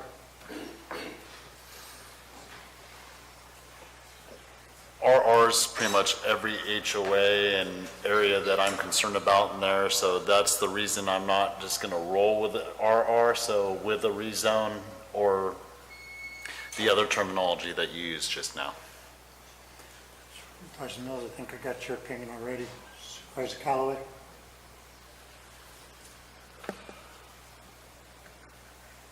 I feel we need to give the people who are in RR large parcel sizes some indication of where we be, without just a blanket saying, no RRs, and oh, by the way, you can apply for a rezone. So that costs money to do that. So now what? These are people that have been in good stead, and now we're saying you're going to have to put up whatever we charge for rezoning. And I just think if people are on large parcels, and, I'm assuming most of them are in District 2, they should be allowed to have a grow site. And, you have 30 acres or 40 acres. What are you going to rezone them to? A1? What, and where? I mean, Maybe we could circle back on this when we talk about acreage size. Because this may cut out a lot of those questions. Well, there's two other zones that we need to consider. Right. RA and unclassified. Would you be requiring an unclassified to rezone eventually, or would you do it with a CUP? How would you do it? Well, that's the question I have of you. Well, I'm asking of staff's opinion here, too. If we require Neither one's them- going to be easy. Yeah, it really runs into the same issue that we've had with the RR, although most of the unclassified are not within a subdivision. We require, when someone comes in with a discretionary permit, we require them to rezone the property. The unclassified is an interim zone. It will be going away, hopefully soon, and all those will be rezoned to something. It makes sense that if someone wanted to pursue cultivation on the site, that it would be rezoned to a parcel that is appropriate, but again, we'd have to look at that on a case-by-case basis. On the other hand, and the more I think about it, we often have uses that are allowed by right in certain zones and by use permit in other zones. And that's something that we could consider if you're open to that. So, Mr. Mauer, if you had an unclassified 20 acres, you go through a process when you rezone it to what's in the neighborhood? It's the same thing that we would be doing for RR 40 acres or 30? I mean, If someone were to apply for a zoning amendment, we would look at, is that request reasonable given the topography, access, surrounding parcels, all the other parameters that we would look at to consider as a zoning amendment. It is a discretionary act, it's subject to CEQA. Typically, when someone is down zoning property, so an unclassified zone has a minimum parcel size of 5 acres, and if they were to down zone it to agricultural or RA20 or something like that, then we would typically find that there's not a significant impact. But we would still look at, what are the effects of this change? And we'd have to circulate an environmental document and get input from the public as well as planning commission and board hearings. So when we go through the general plan process and we make the zoning changes because we don't want unclassified, the county is going to be making determinations on each of those parcels Yes. on what they should be. Yes. Okay, that's something that we're going to do and absorb the cost. Now you have somebody that's met all the criterias, they just happen to be on unclassified 20. And we're going to make them pay to have the rezone. I mean, there's something a little Well, that's- disingenuous about that. No, not really, because I mean, if why- someone so wants why it right can't- now, Pardon? if someone wants the rezoning right now, they need to apply for it. But if they want to wait for the county to complete its adoption of the general plan and then going through the exercise of looking at every unclassified parcel in the county and determining what should that parcel be zoned, Okay. then they can wait. So I'm going to circle back. If we have people who are unclassified, who have a county permit and a state temporary one, and everything else is good, they're in good standing, they don't have any code violation, we're going to allow them to grow. Well, that's a decision that we're waiting to hear from the board on. Yes. If I could jump in here really quick. We have to change the DVD here in a second, so we're going to take a 15-minute break, and we're going to continue this conversation. But I want to make sure that we want to continue this conversation tonight, because this is going to take us a while longer. We don't have another day scheduled on this. I just want to make sure that you guys are all on board for keeping working at it. And we will take, shortly after 6, we'll let everybody get a power bar to eat. So, I mean, at some point you reach a point of blah, blah, blah, blah. So, I mean, staff and the board. Well, I mean, if we're going to go on for a long period of time, we're losing people in the public. I'd rather, bring it back and continue the study session. Well, I'm not sure what our agenda is next week or whatever, because some of these things, I don't even know how significant this is, Mr. Mauer. I mean, I just know if they're an urgent, for me, and this one, they're unclassified, everything else is a go, and they can grow. What are we saying to them and to us? So that's my thoughts? I say we take our break, and I'm willing to come back and work as long until we get to the point where we're completely lost. But Before that. And then you're gonna yes drive on the home. U. And then you're going to drive home? I'll stick around. We just. We got 3 drawings out, therefore, I'm going to give everybody, we'll take a half hour. That's too long. All right, we're going to go a half hour, 15-minute break. You're going to have to drive home.